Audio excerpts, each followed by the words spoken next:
Black Star Network is here. Hold no punches! I'm real revolutionary right now. Support this man, Black Media. He makes sure that our stories are told.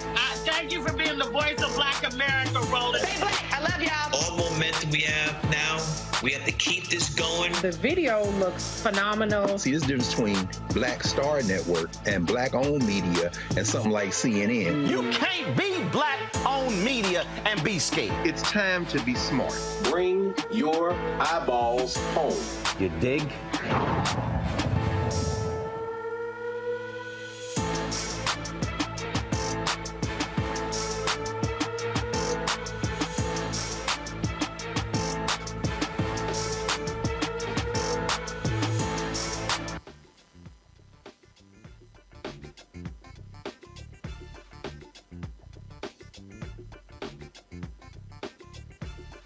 Wednesday, May 16, 2023, coming up on Roland Martin Unfiltered, streaming live on the Black Star Network. We have talked about the wall of silence. ProPublica has broken down this story out with the NYPD, and not only does it show how these cops lie, it shows what happens when they will pull a black cop aside and say, yo, what you doing? And then he will go back into a hearing and lie about the truth. It is an unbelievable story. Wait until we talk to it with the reporter who broke this thing down. Also on the show, Fox News continues to be pissed off and upset because President Joe Biden talked about white supremacy in his speech to Howard University. We're going to show you when a Fox News anchor literally called Howard University graduates dumb because of his speech. And then I got a few words to say to her, to Greg Gutfeld, and I even have to correct the Breakfast Club for their reporting on President Joe Biden's speech. Nikki Fried leads the Democratic Party in Florida. She's going to be joining us right here in the studio talking about the continued assault on diversity, equity, inclusion by the dictator Ron DeSantis there in the state of Florida. So we got that and a lot more to unpack on today's show, folks. Plus, our marketplace segment, we'll be talking to the co-founder of a snack company that's gluten-free. So lots of stuff covered. It's time to bring the funk on Roland Martin Unfiltered on the Black Star Network. Let's go. He's got it. Whatever the miss, he's on it. Whatever it is, he's got the scoop, the fact, the find. And when it breaks, he's right on time and it's rolling. Best believe he's knowing. Putting it down from sports to news to politics. With entertainment just for kicks, he's rolling. It's on go, roll, y'all.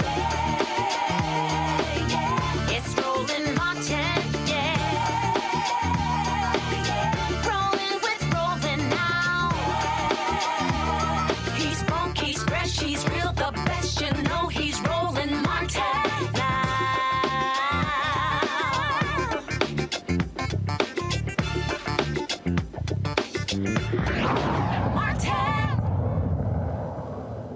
All right, 2019, Kawaski Trawick was shot by two New York Police Department officers. First of all, it was a shooting involving two officers. One of the cops, a white cop, shot him. Now, here's what's so crazy. Y'all, there's audio and there's video of the black cop, okay, telling Herbert Davis, telling Brendan Thompson not to shoot, not to do any of this. Now, here's what's so crazy. They're interviewing this dude after the fact, and he's like, yo, he was wrong. He was wrong. He was wrong. He said it all out. Then they go into a hearing, an internal hearing, and he gets on the stand and says, he was wrong. Should have shot. Shouldn't have shot. They pull the brother into the bathroom. He comes out. Yeah, I didn't tell the truth. My recollection is totally different. It is an unbelievable story of how the NYPD, how cops will lie, will cover up to protect one of their own. So today, I was on social media and I saw this long Twitter feed that came from the editor-at-large of ProPublica, Eric Umansky. And I see that we got to get him on the show. And so he joins us right now. Eric, glad to have you here. So, folks, let's just do this here. So we're going to play some video first so y'all can understand exactly what's going on, actually what happened. So let's play the first piece of video. And again, what you're going to hear and see, you're going to actually see the cop telling this dude what not to do, yet he was still ignored. He's a senior officer, and it is just this long list of lies upon lies upon lies, and it shows with the actual audio and video how cops, top to bottom, bottom to top, protect each other and don't give a damn about the citizens. Play the first one. Okay, at what point did you take your taser out? When he was at the kitchen and he kept saying, get out of my house, I'm cooking my food, you see. I said, can you please put the knife down? Put the knife down. He wouldn't put it down. He took a step forward. I pulled it out, activated it, my partner activated his, and we were aiming it to get to, to hit him with it. Okay. Any conversation between you and your partner at this point? No. I don't think we were talking about anything. We were talking about just mainly, we were focusing on him. We didn't want to really talk about anything. We were focusing on him. Yep. Okay, folks, it's a whole totally crazy story. Eric, the thing, reading the Twitter feed, reading the story, is just unbelievable how these cops, on video, on audio, and you got them busted, they don't care. They will protect their own, and higher-ups will force cops to change their testimony because they refuse to hold even one officer who was absolutely wrong. Yeah, so it's a really, really troubling case. I first reported on it a few years ago. What had happened was this young man, Kawaski Trawick, who lived in the Bronx, had called 911 himself because he had locked himself out of his apartment. And he lived in a supportive housing facility, and the super in the building basically decided to teach tenants a lesson and wouldn't let them back into their apartments if they locked themselves out. And so he called 911, and actually firefighters came, and Jimmy'd opened his door, and he was inside back in his apartment. And then the cops came after he was back in his apartment, alone in his apartment. And they sort of pushed the door in a little bit. And he says, "Why are you in my home? I'm already back in." And he's holding a long bread knife and a stick. And at that point, the cops say, put down the knife. And as you say, there's two cops. There's a senior officer, Herbert Davis, who's black, and who speaks more calmly, says, "Will you put down the knife, please?" And then there's a younger, more junior white cop, Brendan Thompson, who's not speaking so calmly. And what happens is 112 seconds after the cops get there, Brendan Thompson first uses his taser on Trawick and then shoots him, despite Davis repeatedly telling him, literally saying once, "No, we ain't going to tase him," and then trying to push Thompson's gun down, pushing his gun down and saying, "No, no, no, don't." And Thompson shoots anyway and kills Trawick. Okay, so Trawick gets killed. And again, as you said, here you have a senior officer directing this guy what to do, what not to do, and he doesn't care. He literally does, he just like, "I don't give a damn about you. I'm going to do whatever I want to do." And he is disobeying the orders, again, of the more experienced cop. In fact, there was video. There was video you had posted, which is on the YouTube feed. And I saw it, and I was just sitting here going, "Okay, I can't believe it, what we just witnessed." And so, folks, just roll this because, again, folks, this is crazy.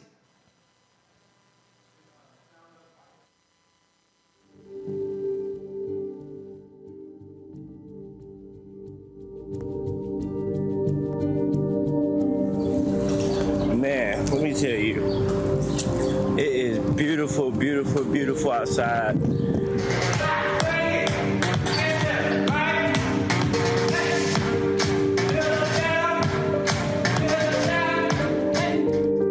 So it's a total of a 6-minute video that's on there, folks. Let me see if I can reset this here. I want to reset it because, again, I'm watching this and I'm sitting here going, "Are you serious? Did this actually happen?" And when we talk about these things all the time, on this show, we often are showing these videos. We often are playing these videos. Let's see. Do we have it here? Let's see. Hopefully, I can now get it because it is just unbelievable to watch what unfolds here. And when you start reporting on it, okay, go ahead. Yeah. Let's play it there. When you started reporting on this, when you start seeing the truth and seeing what came out, were you even going, "They really thought we were never going to find out"? I got to tell you, I was amazed when, you got to keep in mind that, I know the video is playing in the background, the NYPD fought against this footage coming out for a year and a half. They refused to make it public. They even refused to share it with civilian oversight. investigators who couldn't even start their investigation because the NYPD refused to share any records. And then what happened is some public interest lawyers sued and won in court and got the footage disclosed. And, it showed really, really troubling stuff. But even that, it's frankly kind of hard to follow. And I actually think it's kind of quite likely a bunch of this doesn't come out. And keep in mind, and I know we're going to get to it, but it's just so amazing to me that you want to stop and yeah. So here's what I'm about to do. So I'm about to play this right now, and I want people to actually see and hear what happened. Hit play. The building's on fire.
Why is my door? Drop the knife. Yeah, yeah. Drop the knife. Drop the knife. Yeah. Drop the knife. Put the knife down. Put the knife down, please. Hold it. Sir? The center.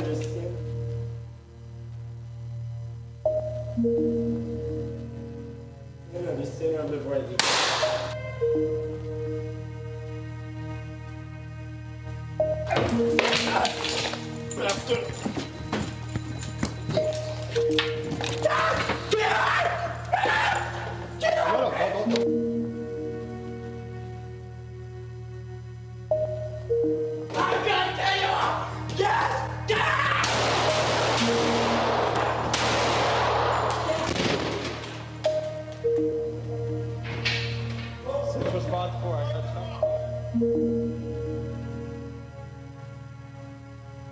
So here we have a 16-year police officer, black guy, 3-year police officer, white guy, Black guy is being very calm, trying to de-escalate, if you will.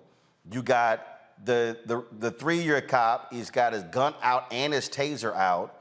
First of all, why did Davis have a body camera, or did he simply have one but not have it on? He had forgotten it on his lunch break. That's actually the truth, you know. But like in his defense, I mean, that can happen. Well, look, here's the deal. That shouldn't happen because I don't think a cop will forget their badge and gun.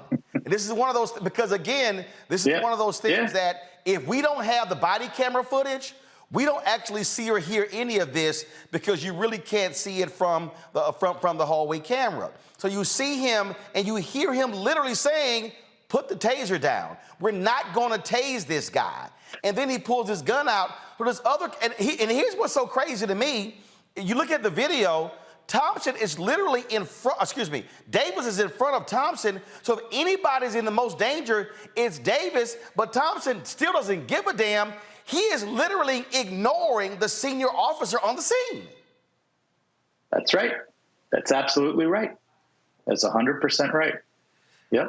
Hold on 1 second. I'm going to go to a break. We're going to come back and pick up more on this because if y'all thought that was crazy, wait till I guess tells you what happened when they actually had the hearing. Unbelievable. You're watching Roland Martin Unfiltered on the Black Star Network. Hatred on the streets, a horrific scene, a white nationalist rally that descended into deadly violence. White people are losing their damn minds. As an angry pro-Trump mob storms the U.S. Capitol, we've seen shooting. We're about to see the rise of what I call white minority resistance.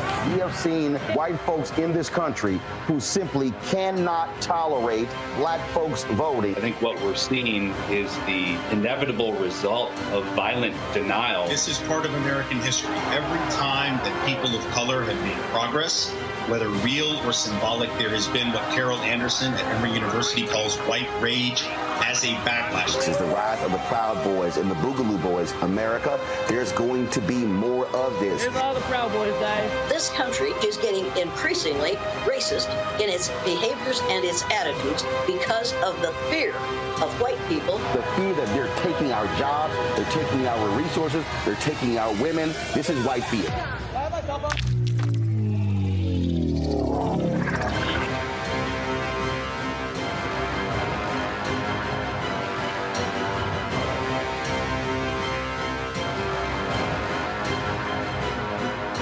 Black Star Network is here.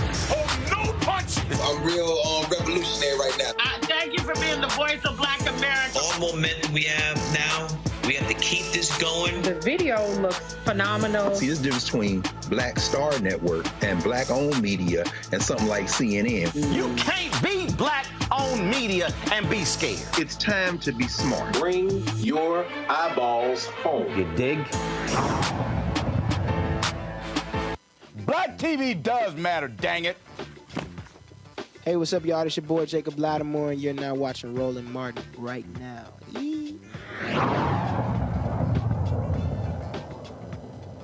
All right, welcome back. Eric Yamansky with ProPublica, editor at large. We talk about this unbelievable case, y'all, out of New York. It was a shooting 4 years ago. So Eric, all right, so Trawick gets shot.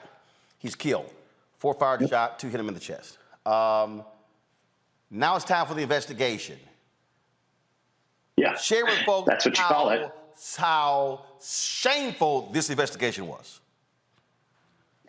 Yeah, so about 1.5 years after Trawick was killed, actually almost 2 years afterward, the NYPD actually gave us, after we kept questioning them about it, a statement saying, well, the investigation is complete and we found no wrongdoing at all.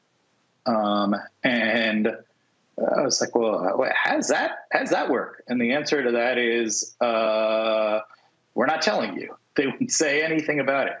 And then with my colleague, Mike Hayes, got some really amazing documents and audio about what actually the investigation consisted of. So we got this audio interviews of Davis and Thompson being interviewed by NYPD investigators.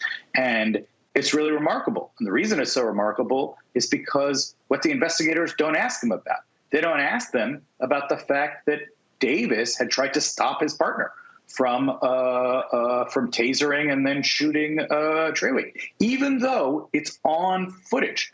And, we could see it and we could hear it. They literally never asked them about it. They interviewed each of them for a half an hour once. They interviewed Thompson about it. They waited 7 months and gave him the footage to review first before they interviewed him. Hold on. So they interviewed Thompson 7 months after the shooting, and before they interviewed him, they said, hey, he watched the footage first and then tell us what happened?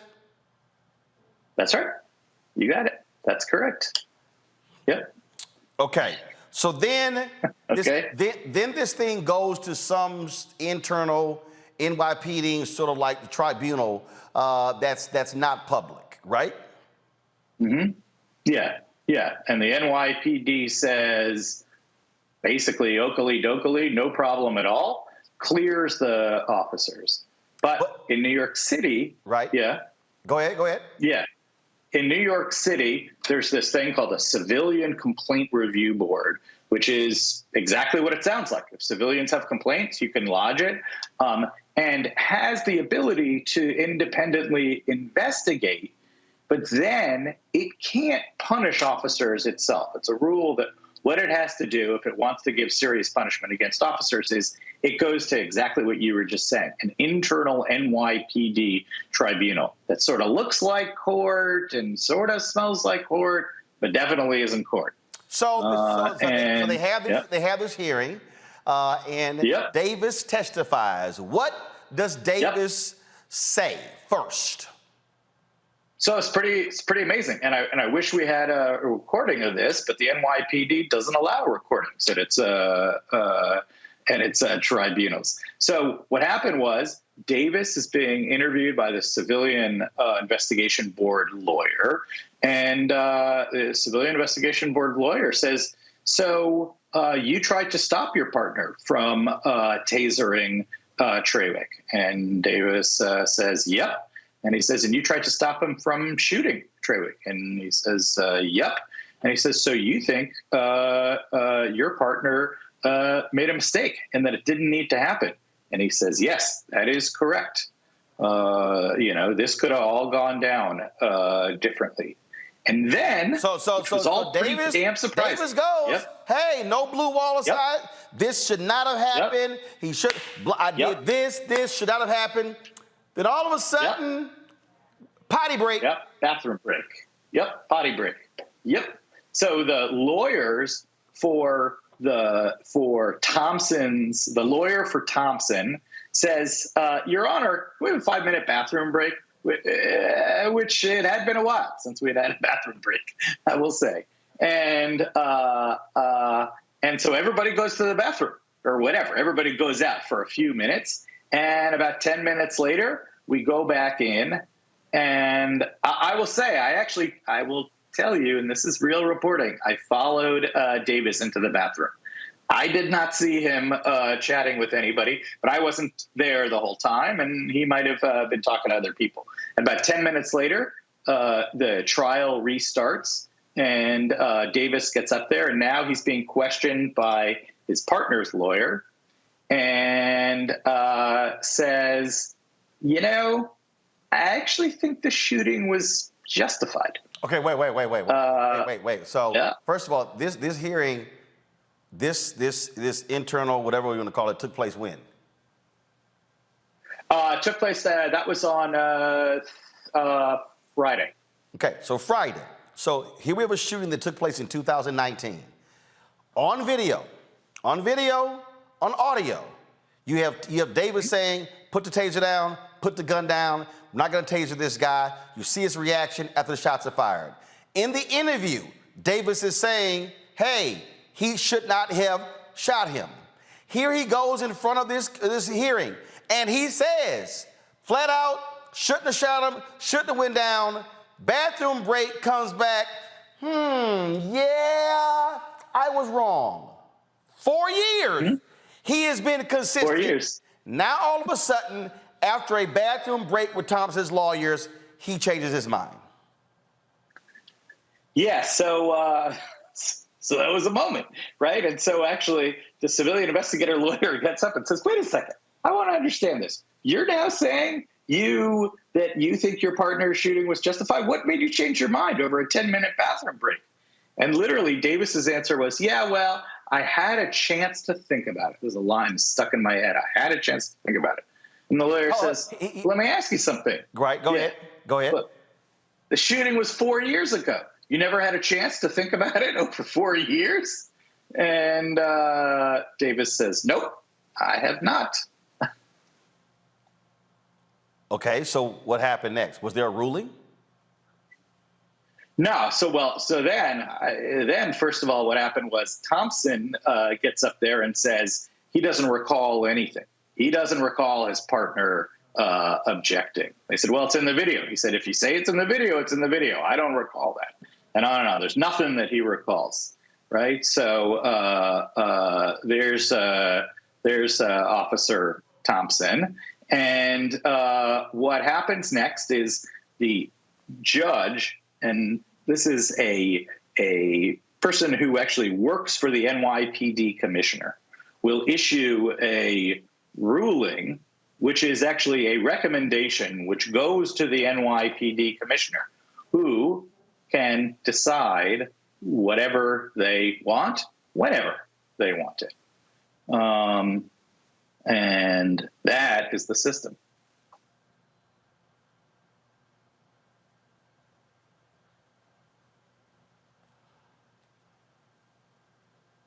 You mean to tell me 4 years after a shooting, 4 years after we have hallway camera, body camera, audio interview, NYPD clears them, civilian board, or whatever you want to call it, has this hearing, which is basically completely governed by the NYPD, so it ain't civilian.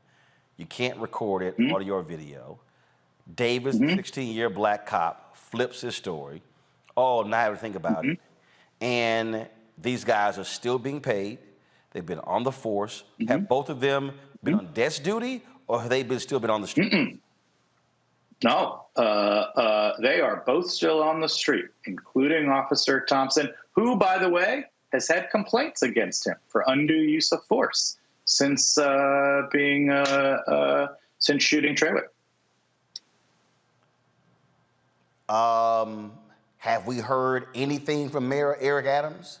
Anything from the commissioner? Have we heard anything? All of these people who keep talking about, what's right and just. Has anybody said, hey, this is bullshit?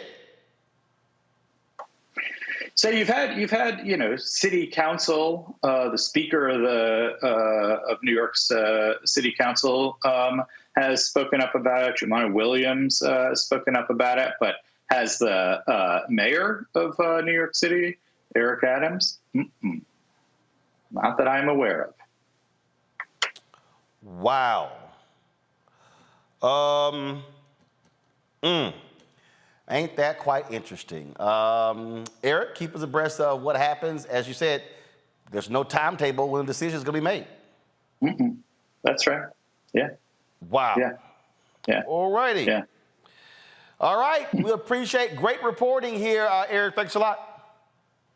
Thank you for having me. I appreciate it. Got to go to a break. We come back. I'm going to talk about this with my panel. Unbelievably crazy. Folks, if you're on YouTube, hit the like button, please. See y'all commenting. Hit the like button, please. Say a thing if you're watching the OTT app. Don't forget, download the Black Star Network app, Apple phone, Android phone, Apple TV, Android TV, Roku, Amazon Fire TV, Xbox One, Samsung Smart TV. Support our Bring the Funk fan club. Your dollars make it possible for us to do this show every single day. Check the money order. Go to P.O. Box 57196, Washington, D.C. 20037-0196. Cash App, $ RM Unfiltered. PayPal, R Martin Unfiltered. Unfiltered. Venmo is RM Unfiltered. Zelle, Roland at RolandSMartin.com. Roland at RolandMartinUnfiltered.com. You also have my book. Be sure to get my book, White Fear, How the Browning of America is Making White Folks Lose Their Minds. Of course, you can get the book at bookstores nationwide. Of course, Ben Bella Books, Amazon, Barnes & Noble, IndieBound, Bookshop, Chapters, Books A Million, Target. You can also, of course, download your copy on Audible. The panel is standing by. I see you, Mustafa. I see you, Toron. Stand up, Randy. I see you. Come on, give me a shot of them, y'all. All right, give me a 3-shot. There we go. Panel is there. They ready to roll. I know they got lots to say about what the hell we just heard. You're watching Roland Martin Unfiltered on the Black Star Network. That was a pivotal time. I remember Kevin Hart telling me that. He's like, man, what you doing, man? You got to stay on stage. And I was like, yeah, well, you know, I'm young, thinking, like, I'm good. And he was absolutely right. What show was you at the time? This was one-on-one. Got it. During that time. So you're doing one-on-one, going great. Yeah. You making money. You like. I'm like, I don't need to leave. I don't need to leave from Wednesday, Thursday to Sunday. I didn't want to do that. It was just like I'm gonna stay here. Or I didn't want to finish work Friday, fly out, go do a gig Saturday, Sunday. I was like, I don't have to do that. And I lost a little bit of that hunger that I had in New York. I would hit all the clubs, run around. Sometimes me and Chappelle or me and this one or that one, we go to the Comedy Cellar at 1 in the morning. And that was our life. We loved it. You do 2 shows in Manhattan, go to Brooklyn, leave Brooklyn, go to Queens, go to Jersey. And I got complacent. I was like, I got this money, I'm good. I don't need to go chase that, because that money wasn't at the same level that I was making, but what I was missing was that training. Yes. Was that. And it wasn't the money. It was the money. It was that's what I needed.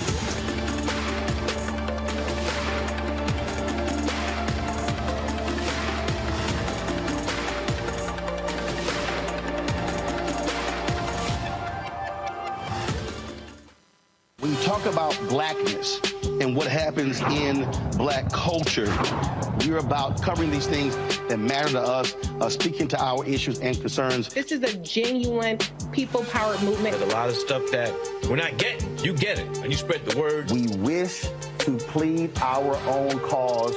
Too long have others spoken for us. We cannot tell our own story if we can't pay for it. This is about covering us. Invest in black-owned media. Your dollars matter. We don't have to keep asking them to cover our stuff. So please support us in what we do, folks. We want to hit 2,000 people, $50 this month, raise $100,000. We're behind 100,000, so we want to hit that. Y'all money makes this possible. Check some money orders. Go to P.O. Box 57196, Washington, D.C. 20037-0196. The Cash App is $RM Unfiltered. PayPal is R Martin Unfiltered. Venmo is RM Unfiltered. Zelle is Roland at RolandSMartin.com. Hi, I'm Anthony Brown from Anthony Brown and Group Therapy. Hi, I'm BB Winans. Hey, I'm Donnie Simpson. What's up? I'm Lance Gross, and you're watching Roland Martin Unfiltered.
time to introduce our panel. Dr. Mustafa Santiago Ali, former senior advisor for the EPA, environmental specialist.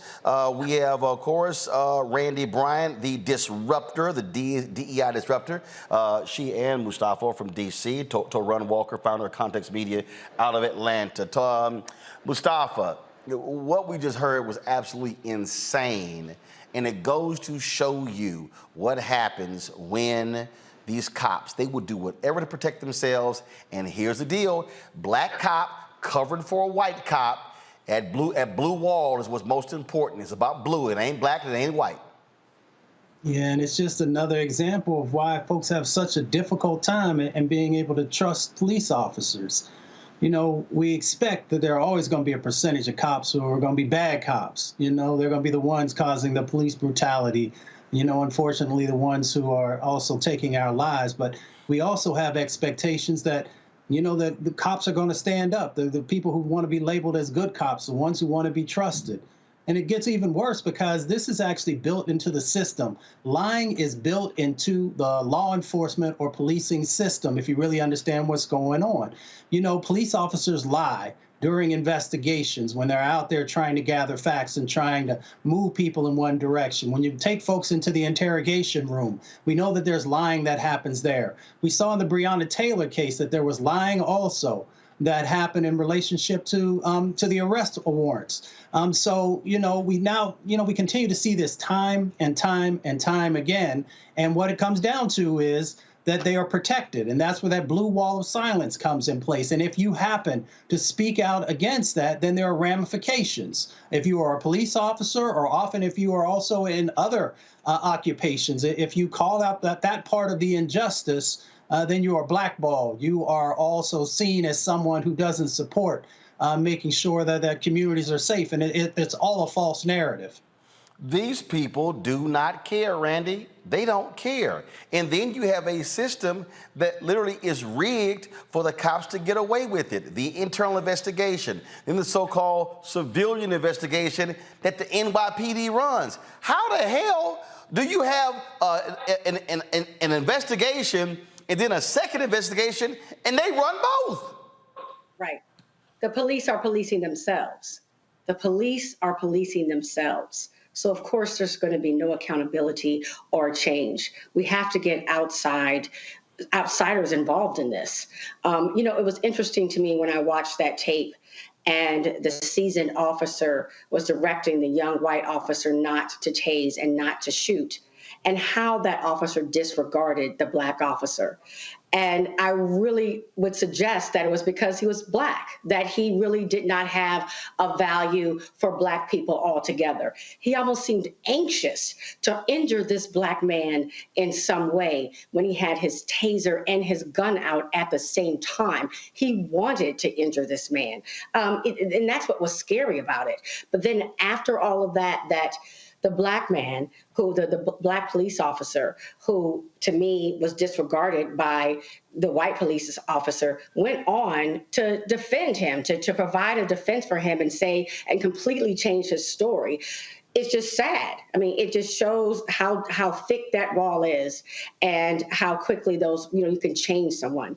I was reading an article recently that said that most officers acknowledge that there is this blue wall, but 52% think it's not a problem. They don't even see it as an issue that they lie and cover up all of their misconduct.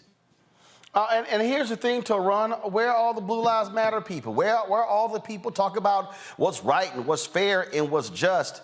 It's amazing how they're all quiet and they are defenders of the system that allows cops to lie with impunity. Well, you know, the whole idea of Blue Lives Matter kind of died on January 6th, where you had people storming the Capitol and beating police officers and killing one of them, and they tried to make excuses for that. That whole idea about a blue wall and the idea of Blue Lives Matter only is convenient when it's not going against their white supremacy, bottom line. And to the other sister's point who just spoke, it's fascinating that in any other sort of hierarchy, whether it's the military or even in corporate America or anything where you have an experienced leader or an experienced veteran and a rookie, so to speak, the deferment is always going to go to the more experienced person, and it did not happen in this case. If you have a partner and you're a law enforcement officer, you listen to what your partner who has more experience says. And if you completely disregard what he says, what does that say about your ability to follow commands and follow orders? And what does that say about your ability to listen to a black man with more experience? And it's sad that this particular officer who has more experience and is black completely caved on this man's human rights and his civil rights when he was put on the spot about what really happened, and he defended his partner when his partner had no respect for him. It's horrible. It's a deeper code than what the mafia has and what gangs have, where you have a code of silence that says you back up your person right or wrong at the expense of somebody else's life, and that's evil. That's exactly what that is, son. So we'll see what this ruling is. All right, y'all, got to go to break. We come back.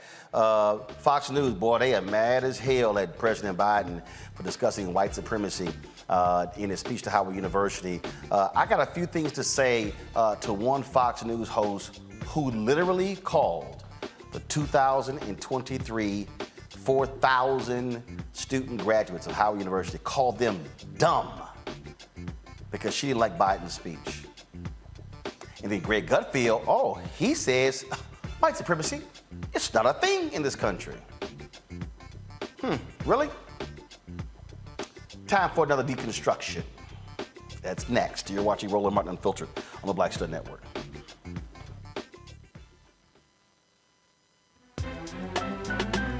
I'm Faraji Muhammad, live from LA. And this is The Culture. The Culture is a two-way conversation. You and me. We talk about the stories, politics, the good, the bad, and the downright ugly. So join our community every day at 3 p.m. Eastern and let your voice be heard. Hey, we're all in this together. So let's talk about it and see what kind of trouble we can get into. It's The Culture, weekdays at 3, only on the Black Star Network. Next, right here on The Frequency, the woman they call the Gifted Eye, hip-hop celebrity photographer Coy Soldier. She's the master storyteller that captured the history of hip-hop through the lens of her camera. Tupac comes out, the next thing you know, you didn't know who they were at first. You just seen all these dudes just come rushing the stage. Then you realize Biggie gets a bottle of champagne, he pops it open, sprays it on the crowd, he drinks the bottle. Coy Soldier, the hip-hop celebrity photographer, joining me right here on the next episode of The Frequency on the Black Star Network.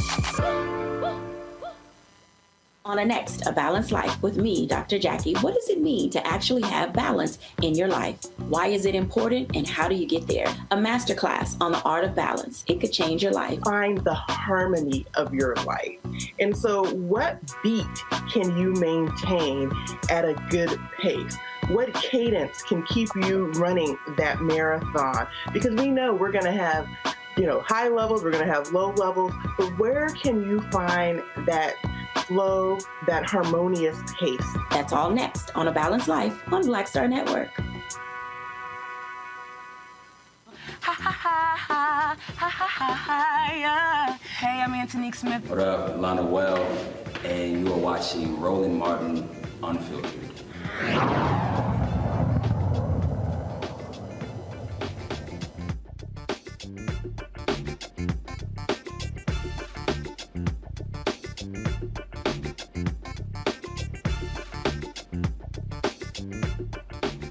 All right, folks, yesterday you saw how I had to sit here and just destroy Harris Faulkner and the rest of those fools and outnumbered who straight up lied about President Joe Biden's speech to Howard University at the commencement on Saturday. And it seems that after his speech, it really has pissed off the entire Fox ecosystem, which means that they sent out the talking points, attack Biden on him attacking white supremacy. That's typically what happens when you see all the Fox shows repeating the same talking points. So Fox and Friends the day after, you have Rachel Campos Duffy, Peter Hegseth, and Will Cain. They were talking about his speech and listen to the sheer hatred and stupidity that comes out of these fools' mouths. So Monday, back to the work week. Commencement address yesterday at Howard University. Didn't talk about Yawn, crack your neck, do what you gotta do. Do your meditations, your daily affirmations, your prayer. What's happening? Another week is upon us. Come back to me, come on. All right, first of all, guys, you playing Breakfast Club audio. So here's the deal. Let's go to the Fox video, okay?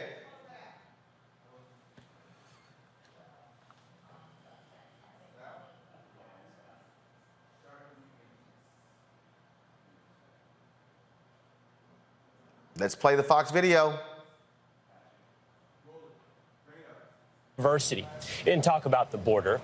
He didn't talk about the threat of the Chinese Communist Party. He didn't even talk about the threat of Islamic terrorism. Instead, he said the biggest threat to our country is, in fact, the threat of white supremacy. That's right. He said. Stop right there, okay? So Will Cain, who I repeatedly destroyed when I was at CNN, he decided, oh, Biden didn't talk about this or this or this. Oh, he's like, oh, the biggest threat is white supremacy. All right? So, okay. I want y'all to remember that particular point because I'm going to play a law enforcement expert who literally called that the greatest threat. So just we're going to get to that in a second, but just play more of the Fox News stupidity of Will Cain, Rachel, and Peter Hegseth. That meanwhile, a record number of actual terrorists, as you talked about, Will, suspects have been coming across our border. Take a look at this list here. So we have in October through March, in 2022 alone, 98 people. Look at the increase. Look at the one in the bottom right. That's 4 years combined. 8 total on the terror watch list encountered. These are the encounters, by the way, not the gotaways. Exactly. So far, 168. It's just listening to that speech, so divisive, so cynical.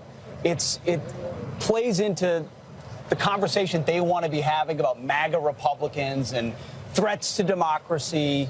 It's not grounded in actual threats, or at least ones that I just look at it and I go, this is where we're at. And it's so demoralizing. Stop. It's not true.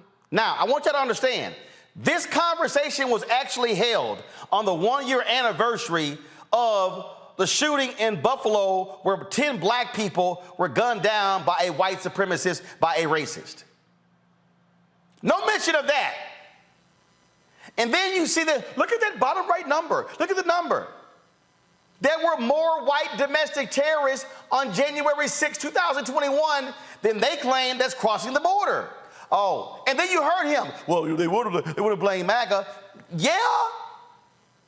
And then on the exact same day that they were complaining about Biden's speech, you had hundreds of racist patriot folks, the patriot right, marching in Washington, D.C.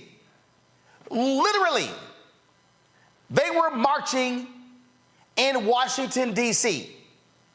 Oh, I guess Fox News didn't get the memo or the email about that racist march. Okay, more of the stupidity. Believe it to be true. Yeah. That's right.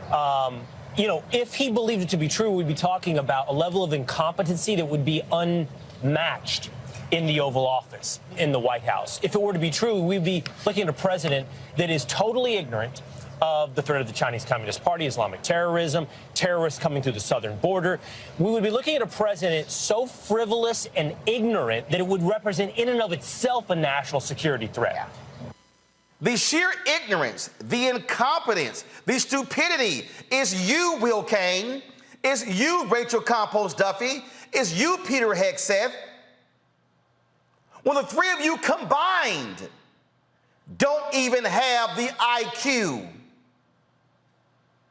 to match Joe Biden. You three are sheer idiots. But we haven't gotten to the good stuff just yet. Press play. But it's not true. And he doesn't believe it's true. It's a pander. And it is a naked and shameless and an embarrassing pander that he has to. All right. Will Cain just said it's not true. I want y'all to put a pin in that video right there. And I want y'all to right now play. Here's the video of the director of the Federal Bureau of Investigation, Christopher Wray, speaking about white domestic terrorism and the threat to the homeland. We're also keeping our eye on domestic terrorism from people who've come up with their own customize belief systems and hope to advance them through violence. We have, through the third quarter of this fiscal year, had about, give or take, 100 arrests in the international terrorism side, which includes the homegrown violent extremism. This year. This year.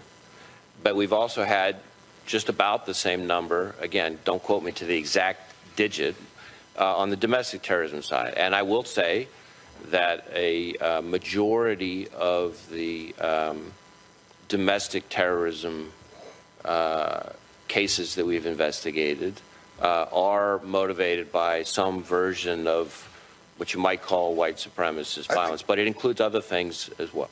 A huge chunk of those domestic terrorism investigations involve racially motivated, violent extremist motivated terrorist attacks. And the majority of those, of the racially motivated, violent extremist attacks, are fueled by some kind of white supremacy. And I would say that the most lethal activity over the last few years has been committed by those type of attackers.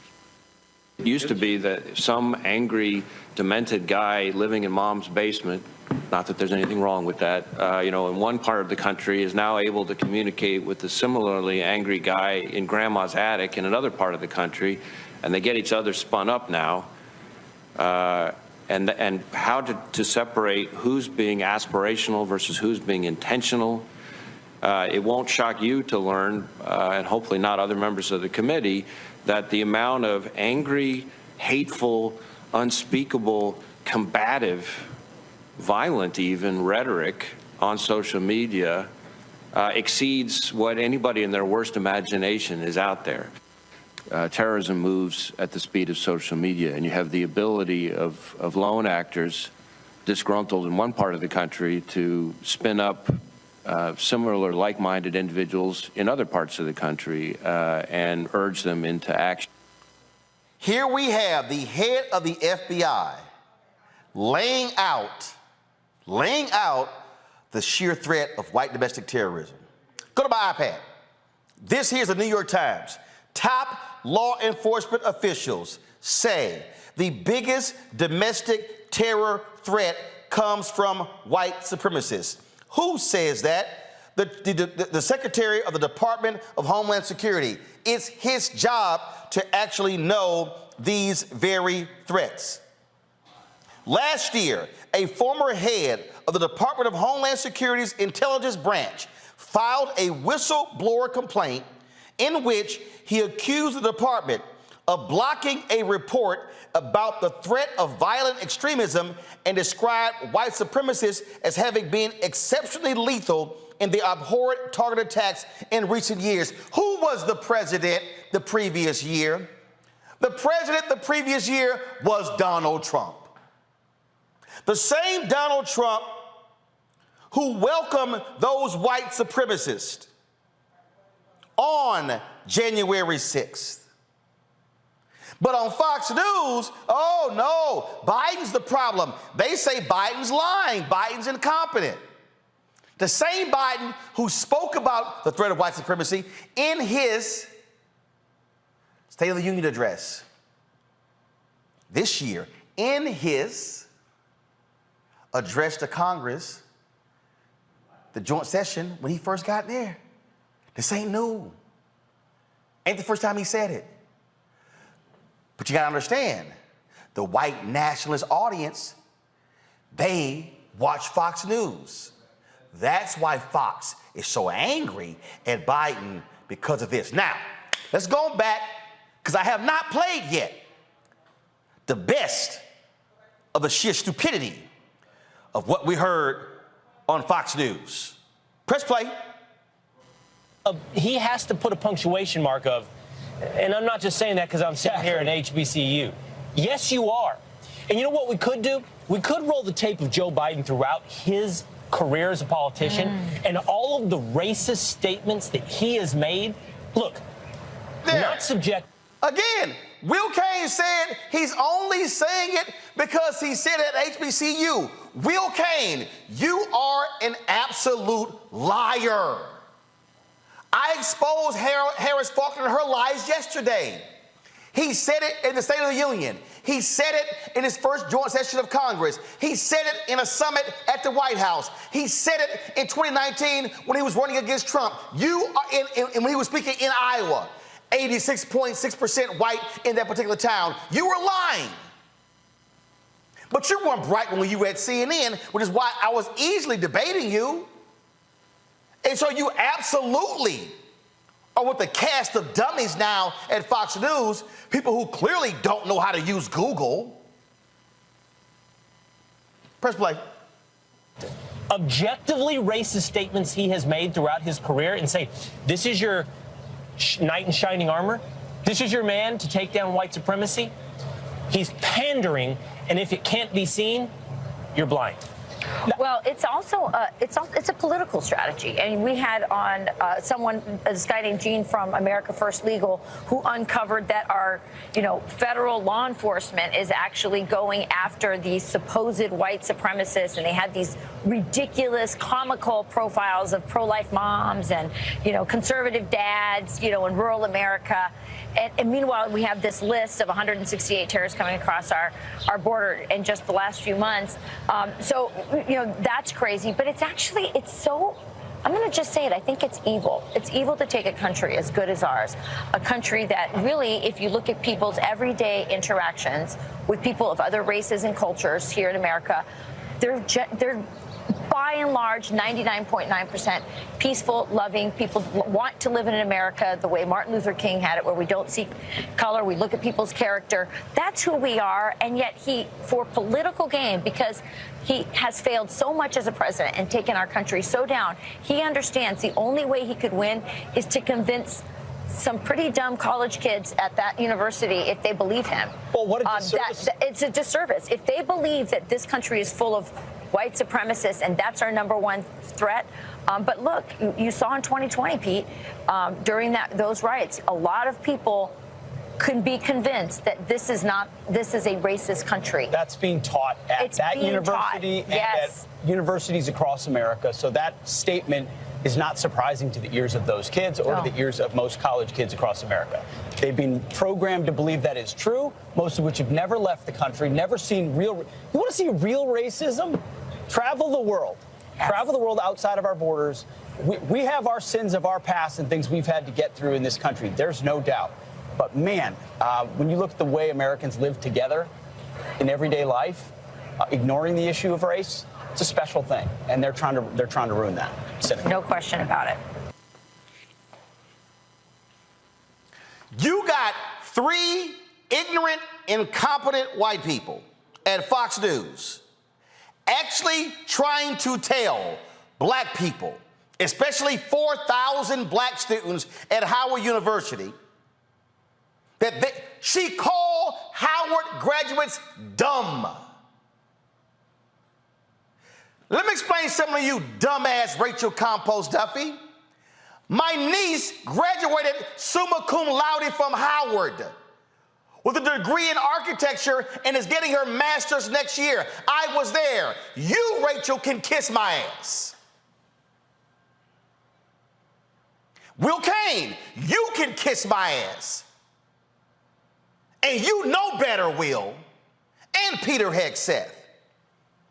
And then, Peter, you go, then you question whether these black students have passports, whether they've traveled the world.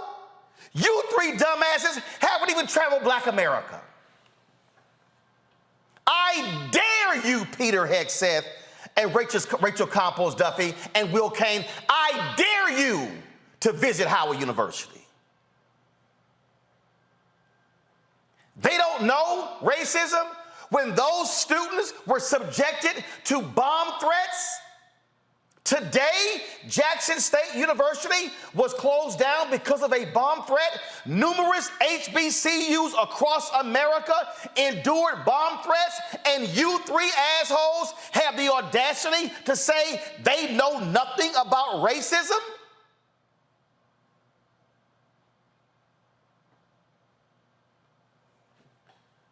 What I need y'all to understand is that what you are witnessing is why I wrote this. They are angry that Joe Biden is calling out their audience. They're angry that the #1 white nationalist in America, Tucker Carlson, is no longer employed there. White nationalism is literally the business plan of Fox News. And that's why they're upset, because Biden keeps calling it out. For you to dare say that these black students are dumb when Rachel composed Duffy? How did you get your job? Because your ass was on Big Brother. You don't know a damn thing. You have no real experience. And Will Kane, now you and I both know you a lightweight. Now, Will, we debated at CNN numerous times. Yeah, you from Texas. You went to the University of Texas. But Will, you are a lightweight, which is why Bomani destroyed you at ESPN, which is why Stephen A. Smith destroyed you at ESPN. But among the faithful at Fox News, you a bright, shining light. Because we all know all of them ain't bright bulbs in a dark-ass room.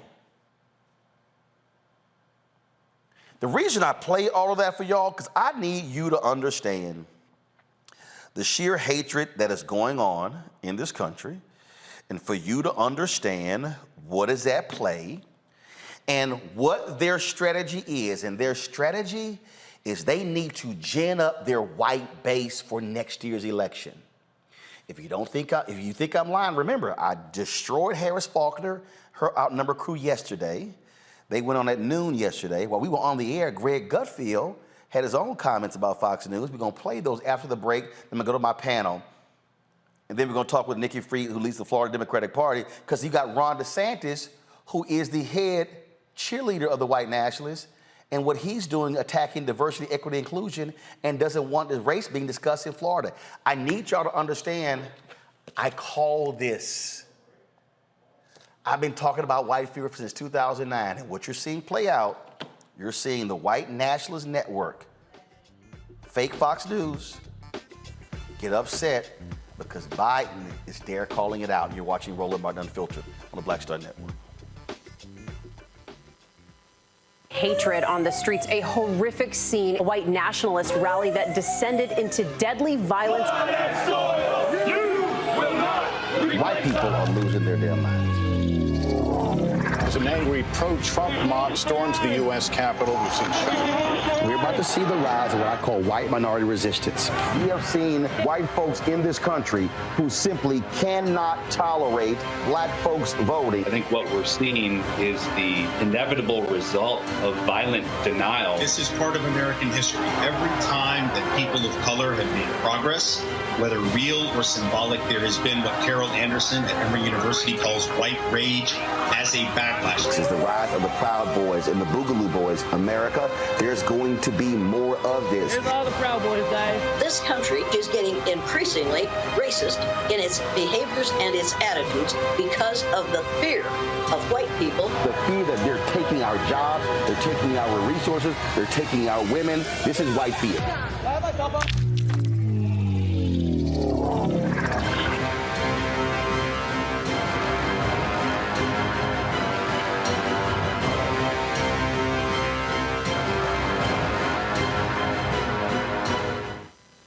On a next, A Balanced Life with me, Dr. Jackie. What does it mean to actually have balance in your life? Why is it important and how do you get there? A masterclass on the art of balance. It could change your life. Find the harmony of your life. And so what beat can you maintain at a good pace? What cadence can keep you running that marathon? Because we know we're going to have, high levels, we're going to have low levels, but where can you find that flow, that harmonious pace? That's all next on A Balanced Life on Black Star Network. What's up? I'm Dr. Ricky Dillard, the choir master. Hi, I'm Amber Stevens-West from The Carmichael Show. Hi, my name is LaToya Luckett, and you're watching Roland Martin Unfiltered.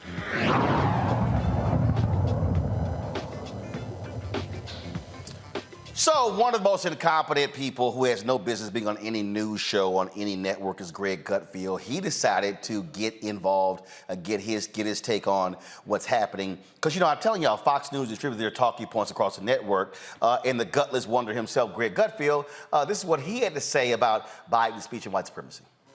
I just think it's time that white people stop lying to black people. Right? Why do we lie to them? Why do we tell them, hey, when you get out into the real world, this is what you're going to face? That's a lie. It's an outright lie. White supremacy is not a threat to them. If you look at the ADL, who are very biased towards labeling everything a racist act, they found 25 murders, I guess, in 2022 attributed to extremism out of 26,000 homicides. 25 murders, two mass shootings. So it's rare, it's ugly, it's rare, but it sure as hell ain't the #1 threat. That is the most obvious lie you could come up with. So he is lying. You have to ask, why do you lie to black people? Why do you lie to black people? Why do liberals feel that they have to do that? Because they need to keep blacks angry. They need to keep blacks close to them, right? This does not serve black people. If it doesn't serve black people, it doesn't serve white people either, because it creates conflict. The people who need to cleave blacks from whites do so because they realize there is profit in discontent. They're rent-seeking. As long as there's a problem, whether it's racism or whether it's homelessness. $1 billion went to homelessness. We don't know where it went, because you need a persistent crisis in order to keep your job. Consultants and corporations, right? Activists. You got to keep this lie going. And once blacks walk away from this lie, oh, they're going to be happy, but they're going to be pissed. And I'm so going to be there for that.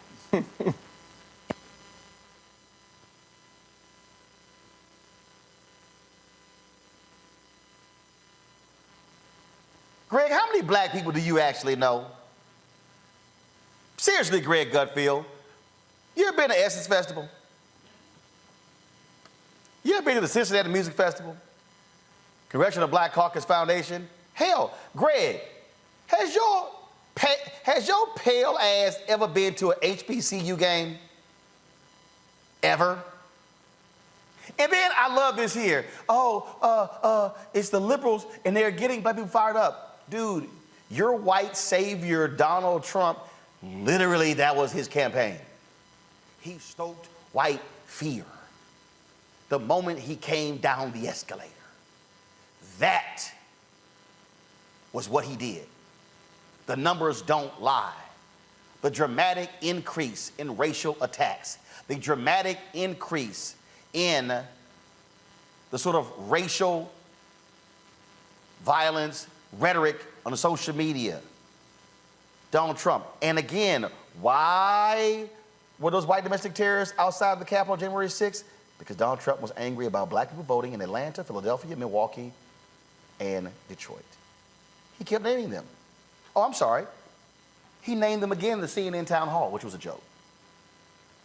So I need people watching, I need you to understand the reason they are attacking Biden, and now this, black people are going to be pissed. Actually, that's why we don't watch you, Fox News. Because your business plan, which Roger Ailes created, was to attack black people. Shall we roll the tape when Bill O'Reilly attacked Snoop and Ludacris and all the other folks, how he consistently attacked civil rights folks, and Tucker, and Hannity, and Laura? We can continue if you would like. And so I need people to watch and understand. And see, I told y'all how the role that other media outlets play in this here. Like, you take Mediaite. That's amazing. I can see Megyn Kelly can talk about burping, and Mediaite will run a story, but you notice they won't write up anything about this segment when we're fact-checking Fox News. I wonder why. I told y'all of a black host of the network who called me and said that would be great to have me on the show, but her white producers didn't like my book title. Yeah, seriously. They're afraid of this title, even though I discussed those same media people in the book. Why am I laying this all out? Because I need all of y'all to understand what 2024 is all about. What you are witnessing, Ron DeSantis in Florida, Greg Abbott in Texas, that nutcase Kerry Lake and the people in Arizona, and then, of course, in South Carolina, and Tennessee, and North Carolina, and Memphis, and Mississippi, and Alabama, and we could go on and on and on. They know the only way they can win in 2024, how they can win the White House, how they can win the Senate, how they can keep control of the House, how they can win governor's mansions and state legislatures, they need to stoke white fear. Y'all, CRT, DEI, that is all about white fear. Moms for Liberty, who had the audacity to use a Maya Angelou quote on Mother's Day when they are literally trying to get rid of books written by Maya Angelou. I keep telling y'all we're connecting the dots here. And Mustafa, Randy, and Toron, black people had better not be asleep and get caught up in silliness and not realize what is at stake. These people do not want to see any initiatives that speak to the advancement of black people because they see what is going on. They see there are fewer white births. They see what's the white death rate is higher in about 12 to 15 states than the white birth rate. This whole great replacement theory, we see what they're doing is before our eyes. And if we sit at home and do not vote, these are the people who are going to be in power. Randy, you're first. They absolutely want us to stay asleep, just like you just said. That's why they have the anti-woke moment. They do not want us to be aware and be intelligent about what is happening in this country. It was interesting to me how they showed the stats of the what's happening at the border, but they did not show the stats of crimes that are committed based in white violence and white supremacy. Nope. And those numbers have I found that very interesting. Those numbers have skyrocketed. And if you do the research, you will find that oftentimes what they do doesn't end up in deaths, but the violence is absolutely there, right? So that's one thing, how they avoided that altogether. If people were aware of what was happening, they would be angry and they would vote differently. And we would, as we have in the past, shown up at the polls. So this does, like you mentioned, go right along with what DeSantis is doing. They want us to be quiet. They want us to be not knowledgeable about what's happening in this world. White supremacy is what is unquestionably the biggest threat to this country. And they don't want us to be aware of it. I mean, these are people who won't even, they want to act like Africans being enslaved never really happened, and it wasn't that bad, and it was a really, really long time ago. And they don't want to talk about systemic racism because we all then would be outraged. So they try to silence us any way they possibly can. Toron, I got a kick out of them talking about, oh my God, look at all these terrorists who are crossing the border. Go to my iPad. This is January 6th, folks. 500 guilty pleas, 900 arrests, more than 3,000 people could be charged. That's a hell of a lot more, folks. And guess what? Not many of those people look like me and you, Toron. Well, you know, even deeper than a political message of what's going on, what you're seeing right now is the power of messaging. Yep. Fox News is not playing to the informed voter. Fox News is playing to its base. And they just came off of this serious case with Dominion and Tucker Carlson that happened and everything. So what they're trying to do is ramp up this white supremacist rhetoric, but they're couching it in language where they don't have to necessarily say the N-word, but all you have to do is say, look at all these people who are coming across the border. Look at these black people who don't really have any issues. Somebody's ginning them up to have a conversation to get them outraged. And it's funny you mentioned the situation with Howard, because there is a historic thing that happens with a lot of white supremacists where they think that black people aren't intelligent enough to form their own opinions, that there has to be some invisible white hand directing black people, which is why so much hostility gets formed towards white people who may be allies to black people who are trying to push back against white supremacy. The other thing is this: Trump was what I would like to call, ignorant evil. The people who you mentioned, like Kerry Lake, DeSantis, and other people in other states who are pushing towards moving things right wing, they are intelligent evil, meaning they know enough to be quiet and they know how to not to make enough waves to make people outraged enough with them enough to push back against them. That makes them more dangerous. And all this stuff is couched in racist language, is couched in racist rhetoric. And the danger is, and which I talk about a lot, is that I think there's an opportunity for the DNC to be forward thinking, to say that, look, President Biden had called out white supremacy. This is a messaging that we can seize on so we can say that these are things that need to be fought against and this is what we stand for. So I think it's very dangerous if people don't get behind this and say that we are pushing back against this and we're not going to let people control the narrative. And right now I don't see that. It's very dangerous. Let's see, Mustafa, again, I need people to understand. Fox News is the tip of the spear. They are the leader. And so when Biden gives his speech on Saturday, and again, this ain't the first time Biden has given a speech discussing white supremacy. I laid it out yesterday. He did it in Iowa in 2019 in a town that's 87% white, 8.5% black. Trust me, wasn't that many of us at that damn speech, okay? He did it again in his first speech, the joint session of Congress in 2021. Did it again in the State of the Union speech this year. Did it again at a summit that was held in the White House with a lot of white people in the audience. So when Harris Faulkner yesterday was like, Biden has never, I bet he wouldn't say this in front of white people. He has. What they don't like is, and this is no different, this is why Senator Tommy Tuberville is out of Alabama is like, well, I see these white nationalists as Americans. He won't even condemn. They're calling and they're attacking the Secretary of Defense, Lloyd Austin, first African American. Oh, all this woke because they're trying to get rid of extremism in the military. And Congressman Alexandria Ocasio-Cortez has talked about white supremacy in law enforcement. Press play. It's found that despite efforts, it doesn't look like things have improved. And I would like to submit both of these documents to the record. Without objection. Police officers have been dismissed across the United States, including Virginia, Texas, Florida, Michigan, Nebraska, and Louisiana for having ties to the Ku Klux Klan. And we also know that more than 30 active or retired police officers joined the January 6th attack on the Capitol, and at least 7 are facing charges connected to that day. Director Langen, I take it you are familiar with this 2006 bulletin, correct? I may have to review that bulletin, ma'am, to recall it exactly. No worries. To your knowledge, what do we know about the radicalization efforts among certain officers already in police departments and the effort to recruit white nationalists joining police departments across the United States?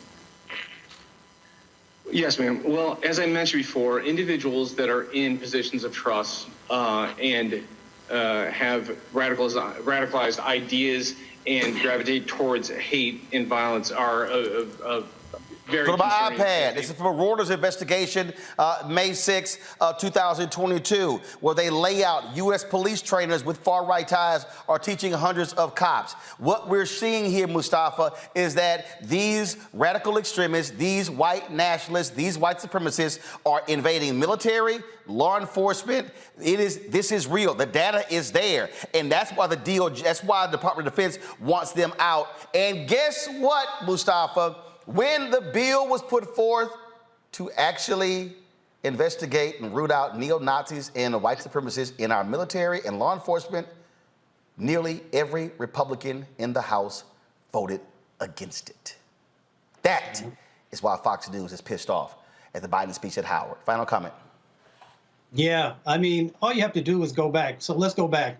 2017, 2018, over the Department of Homeland Security. You know, they actually had 3 reports that came out at that time through the threat assessment. And all of those came back and they said that white supremacy is the national #1 threat to the nation. And we know that white supremacy thrives off of both policies and laws. And that's the reason you see DeSantis, you see the governor of Texas, you see all these folks trying to change the laws and trying to change the policies so that they can then continue to erode people's rights. And that's why we have to stay woke, and that's why we have to continue to put a spotlight on this, and we've got to continue to fight. And again, just for everybody, especially for the not bright yahoos over at Fox News, just so we understand here, go to my iPad. This is called a fact check. Every single House Republican voted against investigating neo-Nazis in the military. You will not see that discussed by Fox and Friends, by you, Will Cain, Rachel Campos Duffy, Peter Hegseth, or the really unfunny Greg Gutfeld. Why? Because you will not discuss something when it's actually your audience. You're watching Roland Martin Unfiltered on the Black Star Network. When we come back, we'll talk with the head of the Democratic Party in Florida, Ron DeSantis. He is at ground zero of leading this attack, and what he's doing in Florida, he wants to do for the country. Back in a moment. When you talk about blackness and what happens in black culture, we're about covering these things that matter to us, speaking to our issues and concerns. This is a genuine people-powered movement. There's a lot of stuff that we're not getting. You get it, and you spread the word. We wish to plead our own cause. Too long have others spoken for us. We cannot tell our own story if we can't pay for it. This is about covering us. Invest in black-owned media. Your dollars matter. We don't have to keep asking them to cover our stuff. So please support us in what we do, folks. We want to hit 2,000 people, $50 this month, raise $100,000. We're behind 100,000, so we want to hit that. Y'all money makes this possible. Check some money orders. Go to P.O. Box 57196, Washington, D.C. 20037-0196. The Cash App is $RM Unfiltered. PayPal is R Martin Unfiltered. Venmo is RM Unfiltered. Zelle is Roland at RolandSMartin.com. Next, right here on The Frequency, the woman they call the Gifted Eye, hip-hop celebrity photographer Coy Soldier. She's the master storyteller that captured the history of hip-hop through the lens of her camera. Tupac comes out, the next thing you know, you didn't know who they were at first. You just seen all these dudes just come rushing the stage. Then you realize Biggie gets a bottle of champagne, he pops it open, sprays it on the crowd, he drinks the bottle. Coy Soldier, the hip-hop celebrity photographer, joining me right here on the next episode of The Frequency on the Black Star Network. Hey everybody, it's your man Fred Hammond. Hi, my name is Brescia Webb, and you're watching Roland Martin Unfiltered. And, well, I like a nice filter usually, but we can be unfiltered.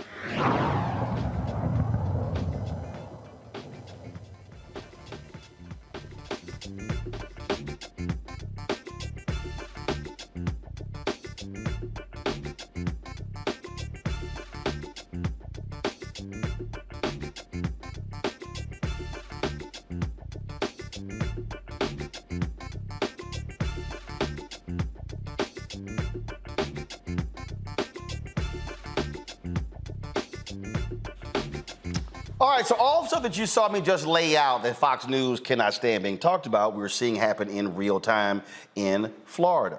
Okay, we're seeing happen in real time in Florida. It's happening right now, folks. And Ron DeSantis, the governor of Florida, he is the one who is really leading that effort. He just signed into law a bill that makes it clear no money can be spent on diversity, equity, inclusion in Florida. It changes how race is being taught in the Florida classrooms. You see the anti-gay bills. You see all the different things that are happening there. And so he wants to, and he's doing all of this because he wants to create the blueprint to say, this is what we're doing in Florida and what I want to do around the rest of the country. That's one of the reasons why he's now barnstorming. In fact, he is so shameless, and the Republicans are there, they actually even passed a bill shielding his travel records so the people in Florida who are paying for it won't see where he's traveling. Nikki Fried, she heads the Florida Democratic Party and is the one who is there to counter him and fight him there. And Nikki, glad to have you in studio here in D.C. Okay, so first of all, before we went on, you said today there was an event at the White House and President Biden talked about? Yep, white nationalism. I mean, we were there today, it's Jewish Heritage Month, and so there was a big reception at the White House today, and it came up, it was part of his speech about how we all have to stick together and combat hatred. Because if you're going after, you know, those that are black in our United States, or immigrants and Jews, he's coming after all of us. So for Harris Faulkner at Fox News, who said Biden doesn't bring these things up in front of white people. Well, there was no one, we were all white in the room. Like literally, that was the whole deal. Oh, you know, he won't say these things in front of white people. And I'm kind of like, he kind of has. But again, it shows you, again, what the strategy is. And I keep trying to tell everybody, Trump's whole deal was to stoke white fear. That's what, and you saw an increase in those folks, how rabid they've gotten, and that's their blueprint. That's what DeSantis is doing. That's what Abbott is doing, and they now realize, oh, there no longer is a penalty. So we can now just say all kind of crazy stuff and do crazy stuff because there's an appetite now for the audience, and conservative media is going to give us cover. That's correct. And not only conservative media is giving them cover, the courts are now giving them cover. So as we're sitting here, and know this too, that this legislative session, he got an extra $16 million for legal defense bills.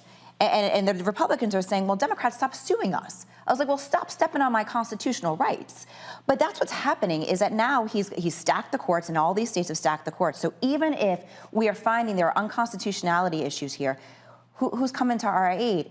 Back to the basics of voting. That is the only way that we're going to get back democracy here. And the thing here is that, because I'm always talking about how you connect the dots.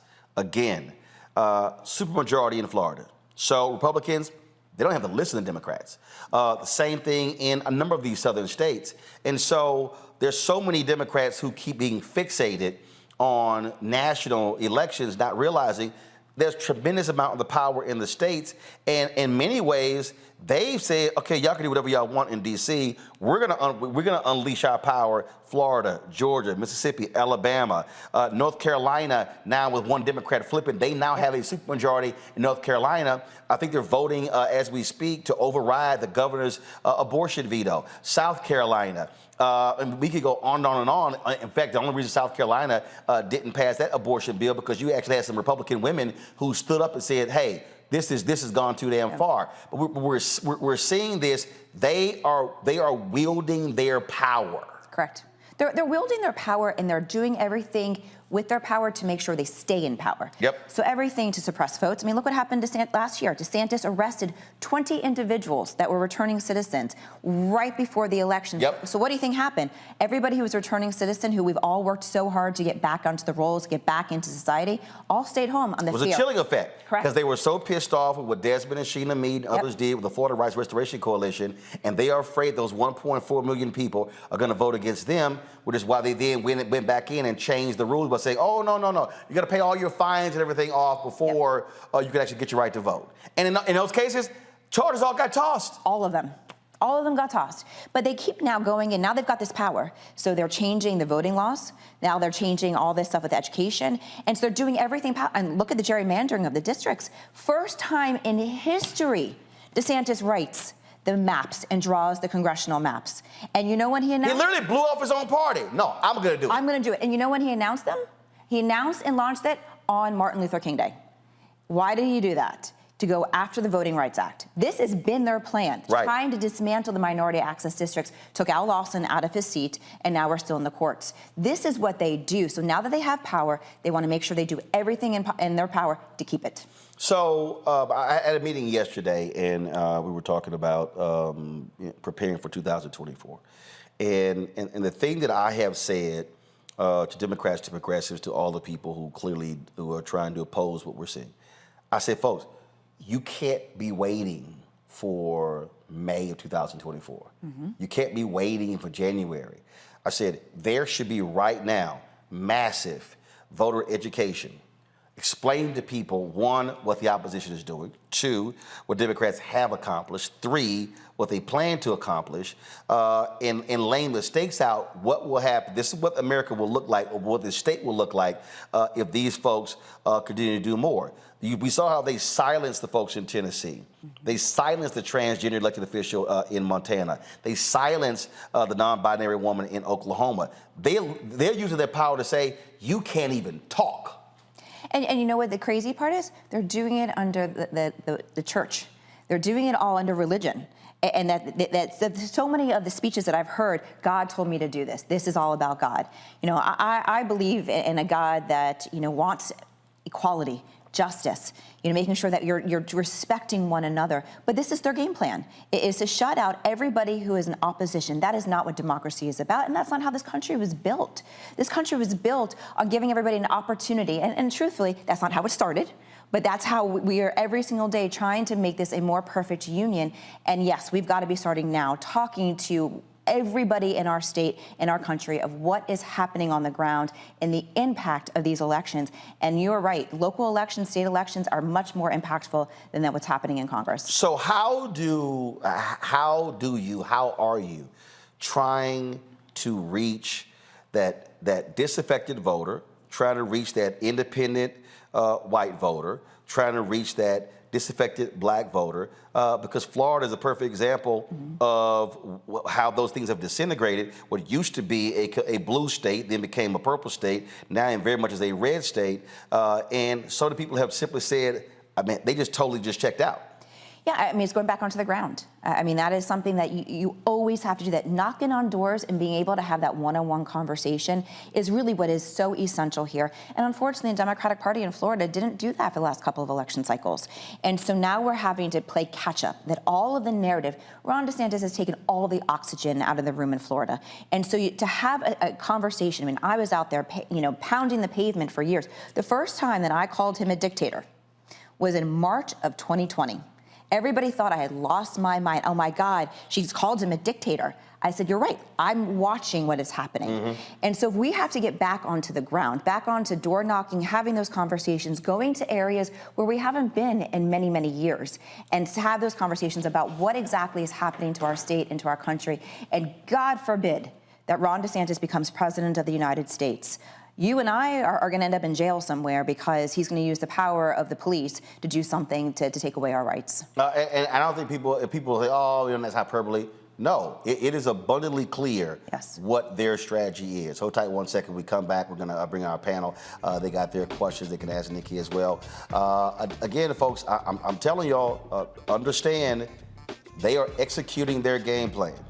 And if you think what is happening in Florida, in Texas, and Mississippi, in these places, they're just one-offs, then you must be in a coma.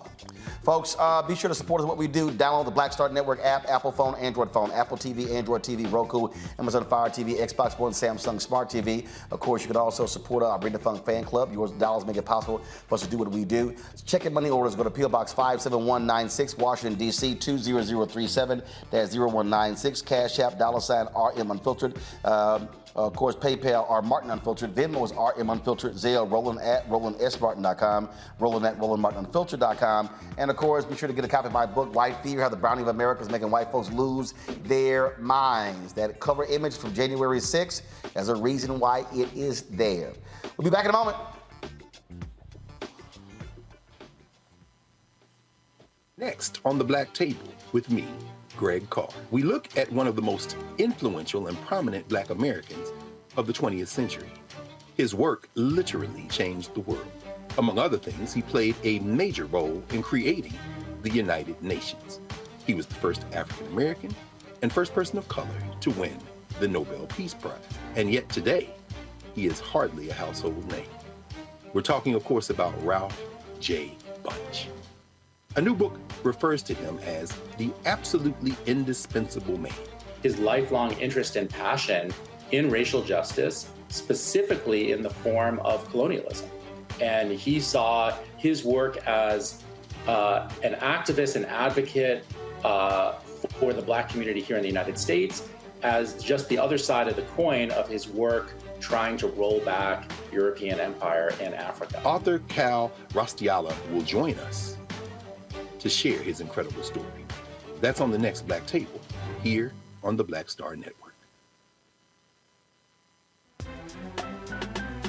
I'm Faraji Muhammad, live from LA. And this is The Culture. The Culture is a two-way conversation. You and me. We talk about the stories, politics, the good, the bad, and the downright ugly. So join our community every day at 3 p.m. Eastern and let your voice be heard. Hey, we're all in this together, so let's talk about it and see what kind of trouble we can get into. It's The Culture, weekdays at 3, only on the Black Star Network. My name is Charlie Wilson. Hi, I'm Sally Richardson Whitfield. And I'm Dodger Whitfield. Hey, everybody, this is your man, Fred Hammond, and you're watching Roland Martin, my man, Unfiltered.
All right, folks, welcome back. Roland Martin Unfiltered. We're talking with Nikki Fried. She, of course, leads the Florida Democratic Party.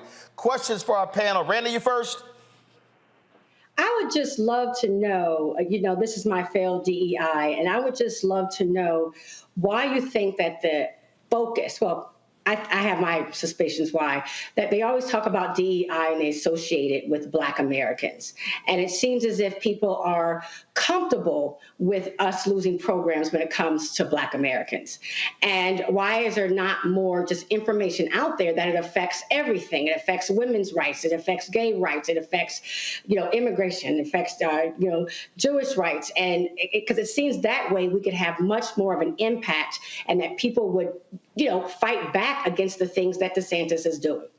And you're absolutely correct. And we do talk about that because you're right, that the DEI aspects of our college education and even just in the classrooms, it impacts everybody. As somebody of the Jewish faith, Jewish studies were on the chopping block too. Same thing with Asian studies. And we now have a second Black female student body president at the University of Florida. And I am scared to death for her that she's going to try to spend money on Pride Student Union, Black History Month, Jewish Awareness Month, name the organization, and the general counsel from the University of Florida is going to tell her, no, you can't do that. And so it's going to be incumbent upon us who are talking about these issues to make sure, as we've always done, building the wide coalitions, to make sure everything, it's like kind of that same poem that we all have been hearing for our entire lifetimes. First they came for the socialists, but I wasn't a socialist, and you keep going on and on. People need to realize that we're not just talking about Black America, we're talking about every marginalized community that doesn't have a seat at the table. Thank you. I'm hoping to see more of that because I think that's how we will impact and have some power when it comes to upcoming elections. Absolutely. Mustafa. Yeah. Well, Nikki, thank you for your work in Florida and beyond. They say Ron DeSantis is actually operating from a 1960s segregationist playbook. Do you feel that there's truth in that statement? I do. And not just 1960s, playbook on that, but I'm going back to even 1960s in Cuba. I mean, he's doing everything possible to take people's rights, to separate out our country, to divide our state. And yes, every opportunity that he has to divide us on racial lines, he does so. And then he tries to hide behind, he brings, one or two Black families to the State of the Union address and say, look, I've got Black friends. This is Florida in a scary time across the country to think that somebody like this could get anywhere close to the White House. Toran. Hello, Nikki. Thank you for your work in Florida. My question is, DeSantis and Florida Republicans are very good at crafting emotional messages to speak to the heart of their constituency. What are the Democrats doing to help Florida people who are Florida Democrats understand the urgency of voting and pushing back against these messages down in Florida? We've got a kind of a mixed opportunity here.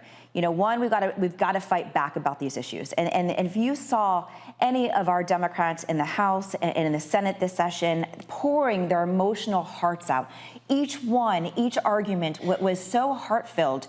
And to know that you were telling your personal stories, we have the first Black gay senator, and telling his story every single time, telling the women that were in the chambers, talking about their personal stories as we're going to a 6-week abortion ban in Florida. And there is that emotional conversation. But we also have to talk about what is also happening in Florida. We have the largest teacher shortage in the entire nation, a property crisis. People can't afford their insurance. People can't afford their mortgages. They can't afford their rent. They can't afford their housing. We've got students that are leaving our state because they don't want to be in any of our higher ed systems.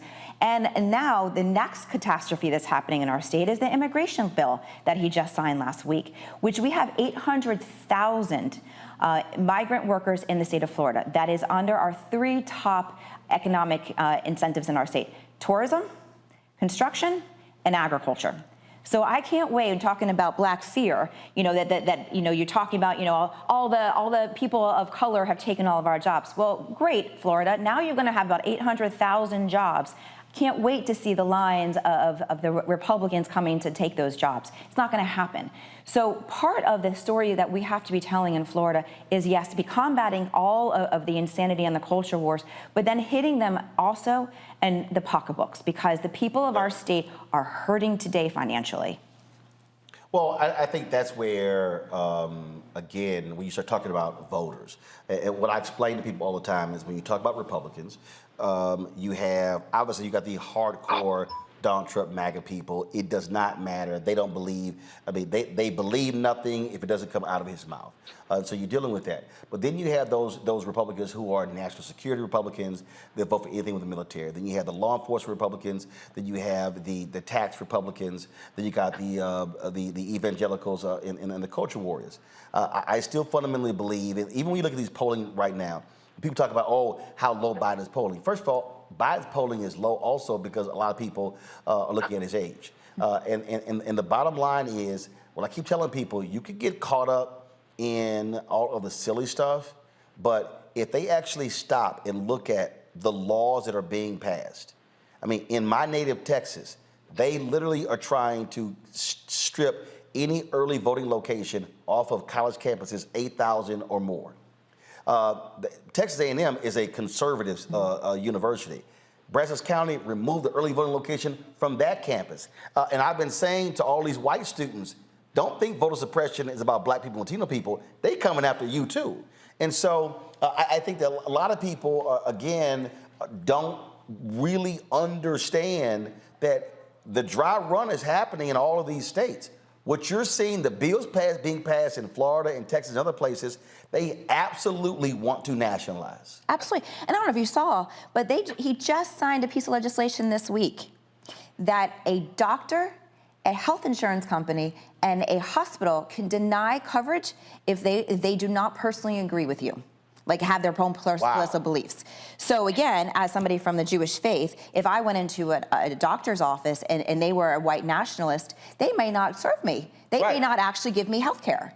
This is what's happening. This is real life. People are going to have prevented of getting now access to even health care. And this is their playbook. And this is why they're going after higher ed. Because what has higher education been doing for 100 years? Creating Democrats, educated Democrats. Yeah, because once people actually start reading and get educated, they go, oh, you know what? They're idiots. Correct. And that's why they hate the college-educated folk. But the last point, though, this is also, though, where you have to have these, and I will say these white Democratic consultants who stop thinking that's the only voters to go after. Because part of the problem is they keep telling these candidates, ignore those folks with high school diplomas or who didn't finish. Let's only talk to the suburbs, only college educated. No, that's how you lose. That's correct. And that's how I won in 2018 when as Commissioner of Agriculture, is that we knew we had to turn out the blue, but we went to the red counties. And we went to the red counties into rural areas and talked to those so that we lost by less in those areas. Right. It has to be a full equation that you have to... Lose 65-35, 60-40, not 80-20. Correct. And you got to talk to everybody. Because you don't know that you can't put people into boxes anymore, because some people are single issues. And right now, the Republican Party, and I confess this, my dad is a diehard Republican. The conversation when I took over as party chair, and oh, by the way, Dad, I got arrested for causing good trouble on abortion, that was an interesting conversation. But the Republican Party that I heard about growing up was about small government, less taxes, free market, home rule. That's not today. Oh, that's all gone. That's all gone. And so there are even those true conservative Republicans who understand this is not my party anymore. And we just as the Democrats need to make sure that our umbrella is large enough that we are capturing and those Republicans as well. All right. Nikki, good luck. You got a tall task on your hands down there in Florida. I do, but I feel energized, and I feel that we have the wind under us, that we're going to make some headway. All right, keep causing good trouble. Always. All right, folks, we'll come back. We're going to have our marketplace segment where we're talking to a sister who owns a snack company, gluten-free. We'll tell you all about it next on Roland Martin Unfiltered on the Black Star Network.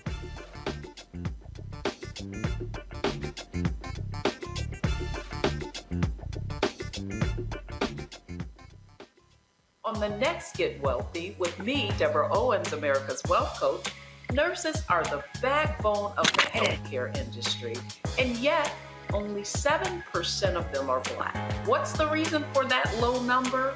Well, a lack of opportunities and growth in their profession. Joining us on the next Get Wealthy is Needy Bartonelli. She's going to be sharing exactly what nurses need to do and what approach they need to take to to take ownership of their success.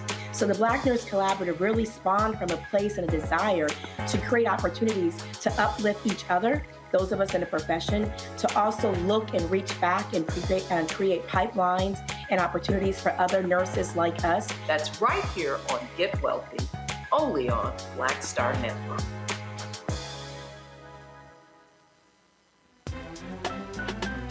I'm Faraji Muhammad, live from LA. And this is The Culture. The Culture is a two-way conversation. You and me. We talk about the stories, politics, the good, the bad, and the downright ugly. So join our community every day at 3 p.m. Eastern and let your voice be heard. Hey, we're all in this together. So let's talk about it and see what kind of trouble we can get into. It's The Culture, weekdays at 3, only on the Black Star Network. Hey, I'm Cupid, the maker of the Cupid Shuffle and the Wham Dance. What's going on? This is Tobias Trevelyan. And if you're ready, you are listening to and you are watching Roland Martin Unfiltered.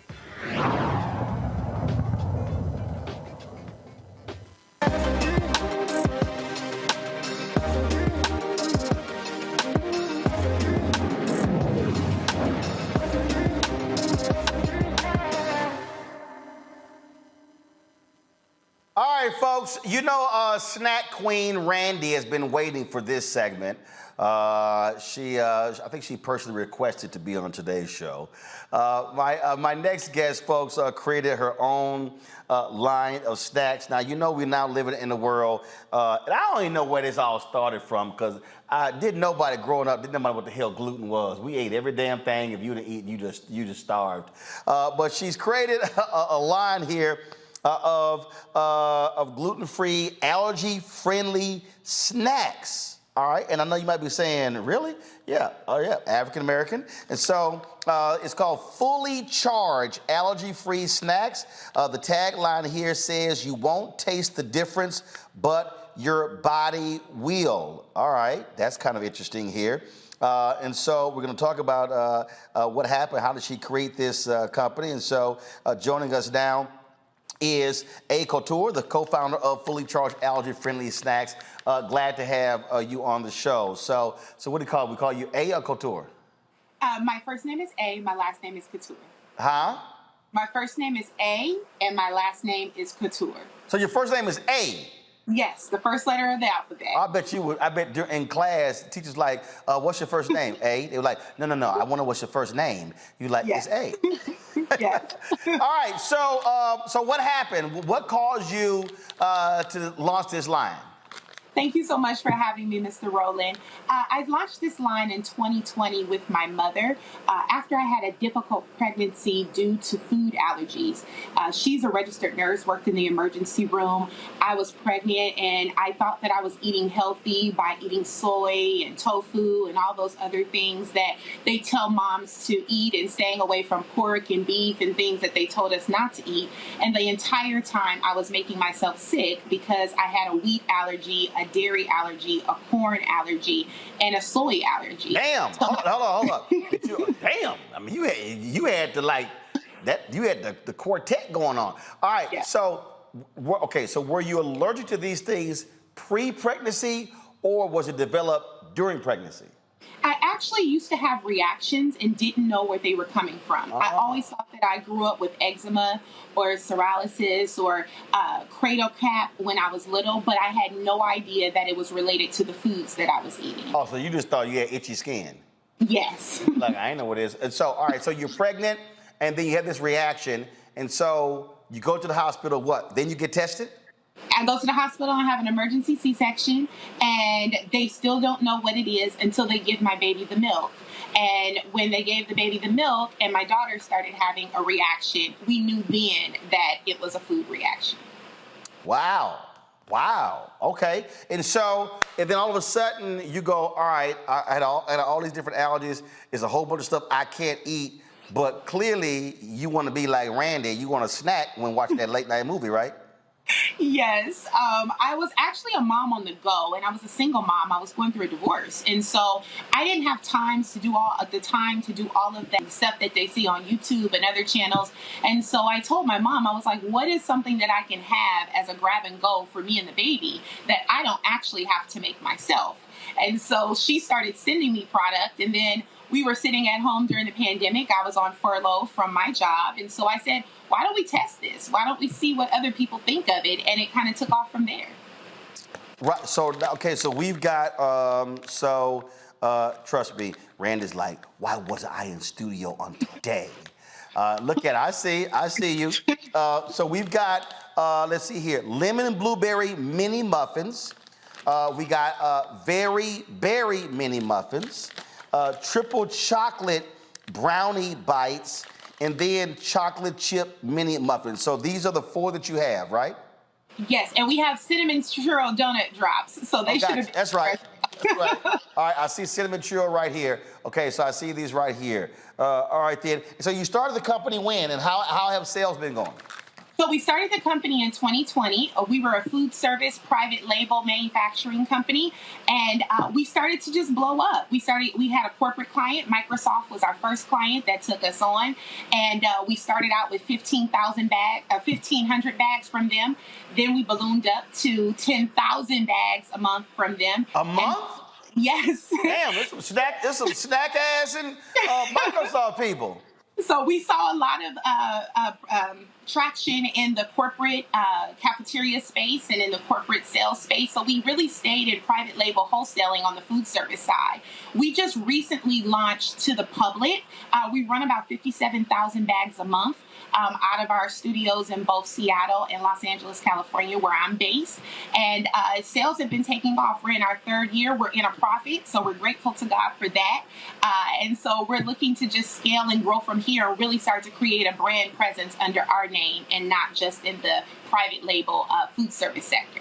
Wow. All right, let's go to my panel. And so every time I have some damn snacks or some alcohol, or every time I have this segment on Tuesday, I'm guaranteed to get a damn text message from my daddy. He's just gonna send me a care package. I'm like, I ain't even through the segment yet, and he already texted. Oh, all right, Randy, go on with your question. Well, congratulations on what is just a smart idea. I was wondering if you could expand a little bit about how allergies can show up in many of us. I know that I certainly have a few allergies, and same thing. I thought I had, just eczema or something, and it turned out that I have a slight dairy allergy. And so if you could just explain, because I think a lot of people don't realize that they actually have allergies instead of just eczema or asthma and things. Yes, it's something that's prevalent in people of color. We never realized it due to the processed food that we eat. So typically we look at the processed food in our beef or in other items, but we never look at it in our pastries, our breads, our fruit drinks, our orange juice. Everything that we consume here in America has additives and extra ingredients to preserve the shelf life. And because people of color and the marginalized communities tend to consume those items more and less whole food straight from the earth, they have a tendency to be exposed to those allergies at an early age, particularly those who took on WIC or other forms of milk.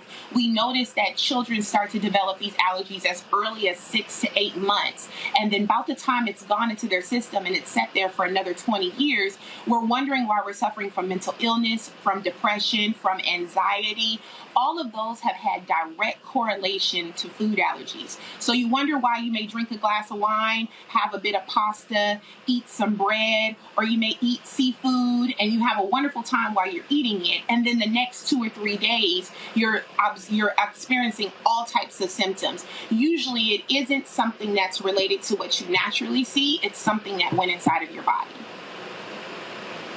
Thank you for that. All right, so I know I'm gonna have to fight Randy over these packages here, because she is the snack queen. Say it again, Randy. Yeah, I want the churro cinnamon. Okay, I say that bad for you, because see, I'm all about chocolate. Everything in my life is chocolate. My car is black. Everybody's black in my life. I don't even mess with vanilla ice cream. All right, let's go to Run with a question. Would you laugh at that, Mustafa? Run, go ahead. First of all, sis, congratulations on your success in launching your business. And the packaging looks amazing, by the way. My question is, do you have any plans to expand into different markets or maybe to partner with a larger chain to get your product out? Yes, and actually we wanted to be very strategic. So we felt like starting out, we didn't want to try to compete against people that were already being successful. There's 50 brands on Whole Foods shelves or in Target or in your local grocer. So we wanted to go where people needed us the most: movie theaters, attractions, on the airport and on planes. We want to be where the customer has to actually have no other choice of what they can eat when they have food allergies. So we're looking to expand. We're asking that you connect with us, promote us, talk about us when you go in those types of places so that we can get a footprint where customers really need us, and then they can take us home and add us to their pantry. So Mustafa, it says our allergy-friendly promise: no gluten, no eggs, no dairy, no soy, no nuts, no wheat, no corn, no shellfish, no artificial sugars or sweeteners, no artificial flavors, colors, no preservatives, no GMO. Damn, was it the bag empty? Everything comes from the earth. 10 ingredients. Mustafa, go right ahead. Yeah, well, first of all, I appreciate everything coming from the earth. That's incredibly important for our folks. And congratulations on the growth. You know, there are lots of entrepreneurs who watch this show. Can you talk about how you got that first deal with Microsoft? What were the steps that you put in place to make that happen? Well, really, the biggest thing was that I was always about sales. I'm a diehard retail girl. My first job was in retail. So I was always raised with the notion and grew up working in an environment that you don't make money unless you get out there and sell. And so I started reaching out to people that I knew I had heard in articles or I had seen on television that said that they had different food allergies or they were observing some type of medically modified diet. And then I started stalking them. I did reach out to distributors and brokers as well, but I really wanted to make sure that I first sent them the product, no strings attached, just try it, tell me how you like it, the good, bad, and the ugly, and I would modify the product. So I would really encourage entrepreneurs, really know what it is that you're selling, know your numbers, know your cost of goods, really be focused on how you can develop a plan to get those sales in before you start creating too much product. And don't be afraid of what you believe in. If you know that your product is good and you can stand by everything that you claim, all you have to do is just keep asking, seeking, and knocking until a door opens up. So is that last statement there and what's on this package here based upon your faith, where you said all things are possible for one who believes? Yes, it absolutely was. Like I said, I was going through a divorce. I was furloughed off my job. I was a single mom. And I really did believe in this product. And I knew that it could sell. But I also know I'm deathly shy. And I have trouble socializing and getting out among people because I'm such an introvert. And so I knew that if I could do anything, I know good food and I know how to sell to people. And so I just kept trying to push past it. And honestly, Roland, you were, Mr. Roland, you really was instrumental in that as well. I had a vision in my mind that I was one of the first product commercials that was going to be on your programming. And so, and I stand by that goal. And so I know you're not going to talk to me unless I'm moving real numbers and real products. And so it gave me something to work towards. So I wanted to make sure that we were bringing in at least $1 million in sales. I wanted to make sure that we were consistent in our customer service and our shipping and distribution, so that when you have Hostess, you have Frito-Lay, you have PepsiCo, you have fully charged snacks. And we're going to be bringing a line of commercials that can help you so that you don't have to even reach out to them to get your commercials, that you have minority-based businesses that are profitable and that can meet those advertising goals that you need. And we don't have to go to white-owned media, but we also don't have to go to white-owned consumer products as well. That African Americans like myself can take up all of those commercial segments that you have, and we can all keep it in the family. Sustained. That's why. But this is. I mean, so what you just laid out is precisely why, one, the show was created, the network was created, but also why this segment was created. because the reality is, and this is what people don't understand. I keep telling a lot of people don't understand the business of the business. The reality is, when you're out here and you're trying to start something, I mean, you're trying to get some sort of attention. And I've had people come to me, I've had other people say, man, you should be charging people for these segments. And I said, no. I said, we're not going to do that. It's going to be a news segment. I said, now, if there are people who come on, if they give back, I said, if they advertise or they just give like our fan club, I said, that's wonderful. But the whole point is this segment is all about just giving people an opportunity. Like I'm wearing a pair of shoes from one of the companies that we had on the show. That's the whole point. How we use, because Dr. King said on April 3rd, 1968, when he spoke at Mason Temple. Everybody talks about the mountaintop part, but he said black people individually are poor, yet collectively we are wealthy. He said, and when we move as a collective, we can change this country and we change this world. So that's what this is about, using this show, using the platform to give folks like you a platform. And we've had other people who've come on and they said that they've sold hundreds of thousands of dollars, sales have increased. I was doing Angela Yee's show, and it was a black-owned body scrub company, and they ran to her. They were like, "Yo, after we did Roland's show, I mean, our sales went up." But that's the whole point. We can't talk about black economics and black self-empowerment and build black and buy black if folks don't actually do it. That's the whole point. And so I appreciate that. And look, we because you're right. Listen, it ain't easy out here trying to get these folks to advertise. And the opportunities for us are absolutely about creating our own and being able to showcase what we're able to do. So let's. And we want to be able to support you. You know, we don't want to leave you out there by yourself either. You know, I was really inspired as well by Mr. Belafonte and how he was able to support so many of the endeavors of Dr. King. Yep. And so I just believe that all of us who has a lane to work, I'm not necessarily an activist, I'm not in politics, I am a business owner. And so if I can be able to help the movement and help your cause in my way, that's all we want to be able to do. All right. Awesome. All right, so here's the deal. I'm a chocolate lover. Triple chocolate. Try the triple chocolate brownie bites first. And let me tell you, I like light chocolate, dark chocolate. Some of y'all gonna get that later. All right, let's see here. Okay, this brownie bite. So it's more like a brownie versus like a cookie. It's definitely a brownie. We're not cookies. Brownies are brownies, and the muffins are more like cupcakes. But okay. See, now I need some chocolate milk. Well, we're dairy free, so that is dairy free vegan chocolate. It's so those who have those allergies, it is completely 100% dairy free chocolate. Well, I know Mustafa wants this because I think he's a plant-based brother, right? Mustafa, you totally plant-based, huh?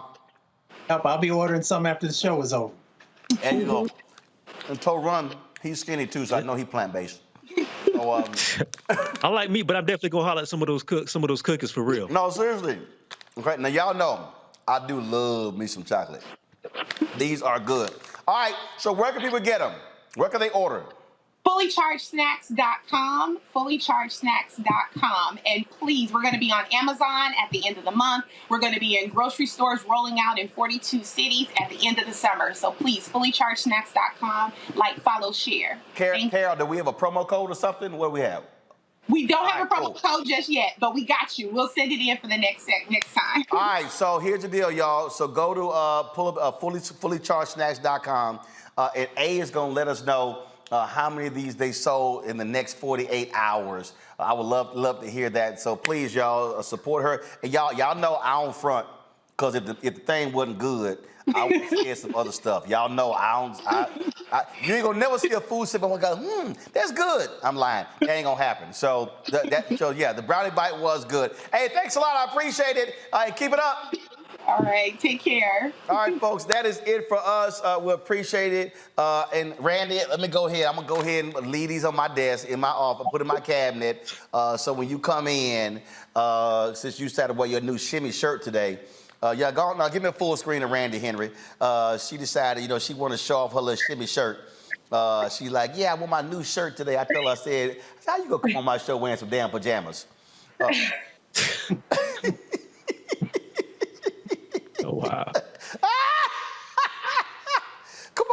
I had to mess with her. I said, she like shimmy, shimmy, shimmy.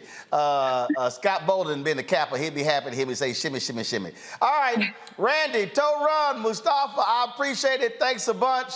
Y'all enjoy it, and we appreciate everybody watching today's show. Don't forget, please support us in what we do, y'all.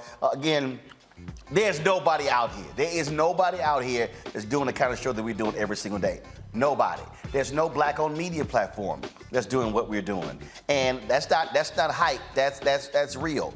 Okay, Blavity ain't doing it. Byron Allen ain't doing it. Essence is not doing it. Black Enterprise is not doing it. Urban One, Radio One is not doing it.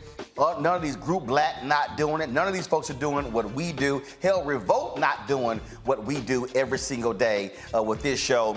And the kind of guests that we have, the topics that we cover, and of course, the segments that we have, whether it's Marketplace, Tech Talk, Education Matters, HBCU Connect, Fit, Live, Win. We're doing it all. Your support is critically important. Look, we got almost 1.1 million people subscribing to our YouTube channel. We really would love to have 1 million downloads of our OTT app. This is about us controlling our own voice, so be sure to download our app, Black Star Network, y'all. On all platforms, Apple phone, Android phone, Apple TV, Android TV, Roku, Amazon Fire TV, Xbox One, Samsung Smart TV. You can now watch us on Amazon News. If you go to Amazon Fire, click Amazon News. You can watch our 24-hour, 7-day-a-week live streaming channel. We're there as well on their FAST channel. And your dollars matter. I'm telling y'all, look, y'all, just understand, Roland Martin Unfiltered and the entire Black Star Network is $190,000 a month. No, I'm sorry. Actually, it's $223,000 a month. $190,000. Actually, I took off some other stuff, but it's $223,000 a month. That's everything. That's the studio. That's our travel. That's our insurance. That's staff. That's all of our technical stuff. You name it. And so your dollars make it possible. We're battling it out. Hopefully, we're going to be signing some major deals soon. But the bottom line is here. Your dollars have sustained us in a huge way. Our fan base has given more than $2 million in 4 years. They have been absolutely phenomenal. Our target goal is to have 20,000 of our fans regularly contribute, on average, $50 each in the course of a year. People have given less, people have given more. That's $4.19 a month, 13 cents a day. And so if we do that, it's $1 million, folks. That puts us where we need to be. In addition to the money that we get from YouTube, the money we get from advertising, it covers our costs and allows us to be able to do what we do. So please send your check and money orders, P.O. Box 57196, Washington, D.C. 20037-0196. Cash App, $RM Unfiltered. That is the only Cash App that we have. $RM Unfiltered, okay? Other people have been trying to take our name, but only use $RM Unfiltered. PayPal is R Martin Unfiltered. It's paypal.me/R Martin Unfiltered. Venmo is RM Unfiltered. Zelle, Roland at RolandSMartin.com. Roland at RolandMartinUnfiltered.com. Carol, make a note, tell Keenan I want a graphic created that has the QR code for all of our ways of giving beyond the checks. That way people just point their phone right to the screen and give right there on the show. And also be sure to get a copy of my book, because guess what? Proceeds from the book go right back into the company. And so buy my book, White Fear, How the Browning of America is Making White Folks Lose Their Minds. From Ben Bella Books. You can order from Bookshop, Amazon, Chapters, Barnes & Noble, IndieBound, Books A Million, Target, and Audible as well. Folks, that is it. I'll see you tomorrow. Be sure to go to YouTube, watch our clips, click that like button as well, because we generate revenue from that platform as well. Thanks a bunch. I'll see y'all tomorrow. Holla! Folks, Black Star Network is here.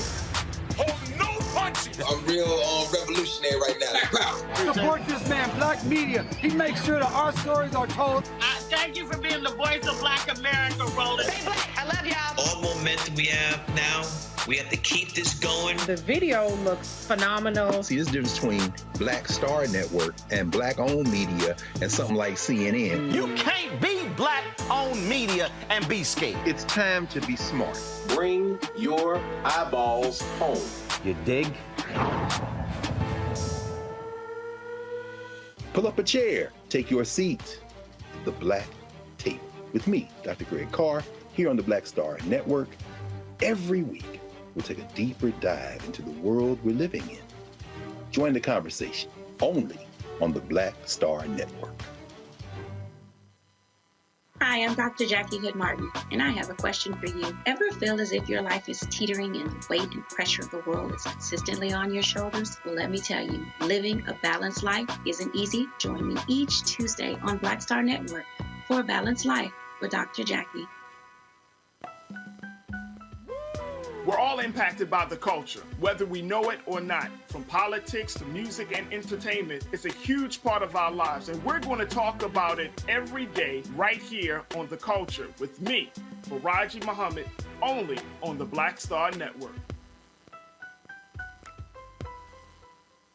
I'm Deborah Owens, America's Wealth Coach, and my new show, Get Wealthy, focuses on the things that your financial advisor and bank isn't telling you, but you absolutely need to know. So watch Get Wealthy on the Black Star Network.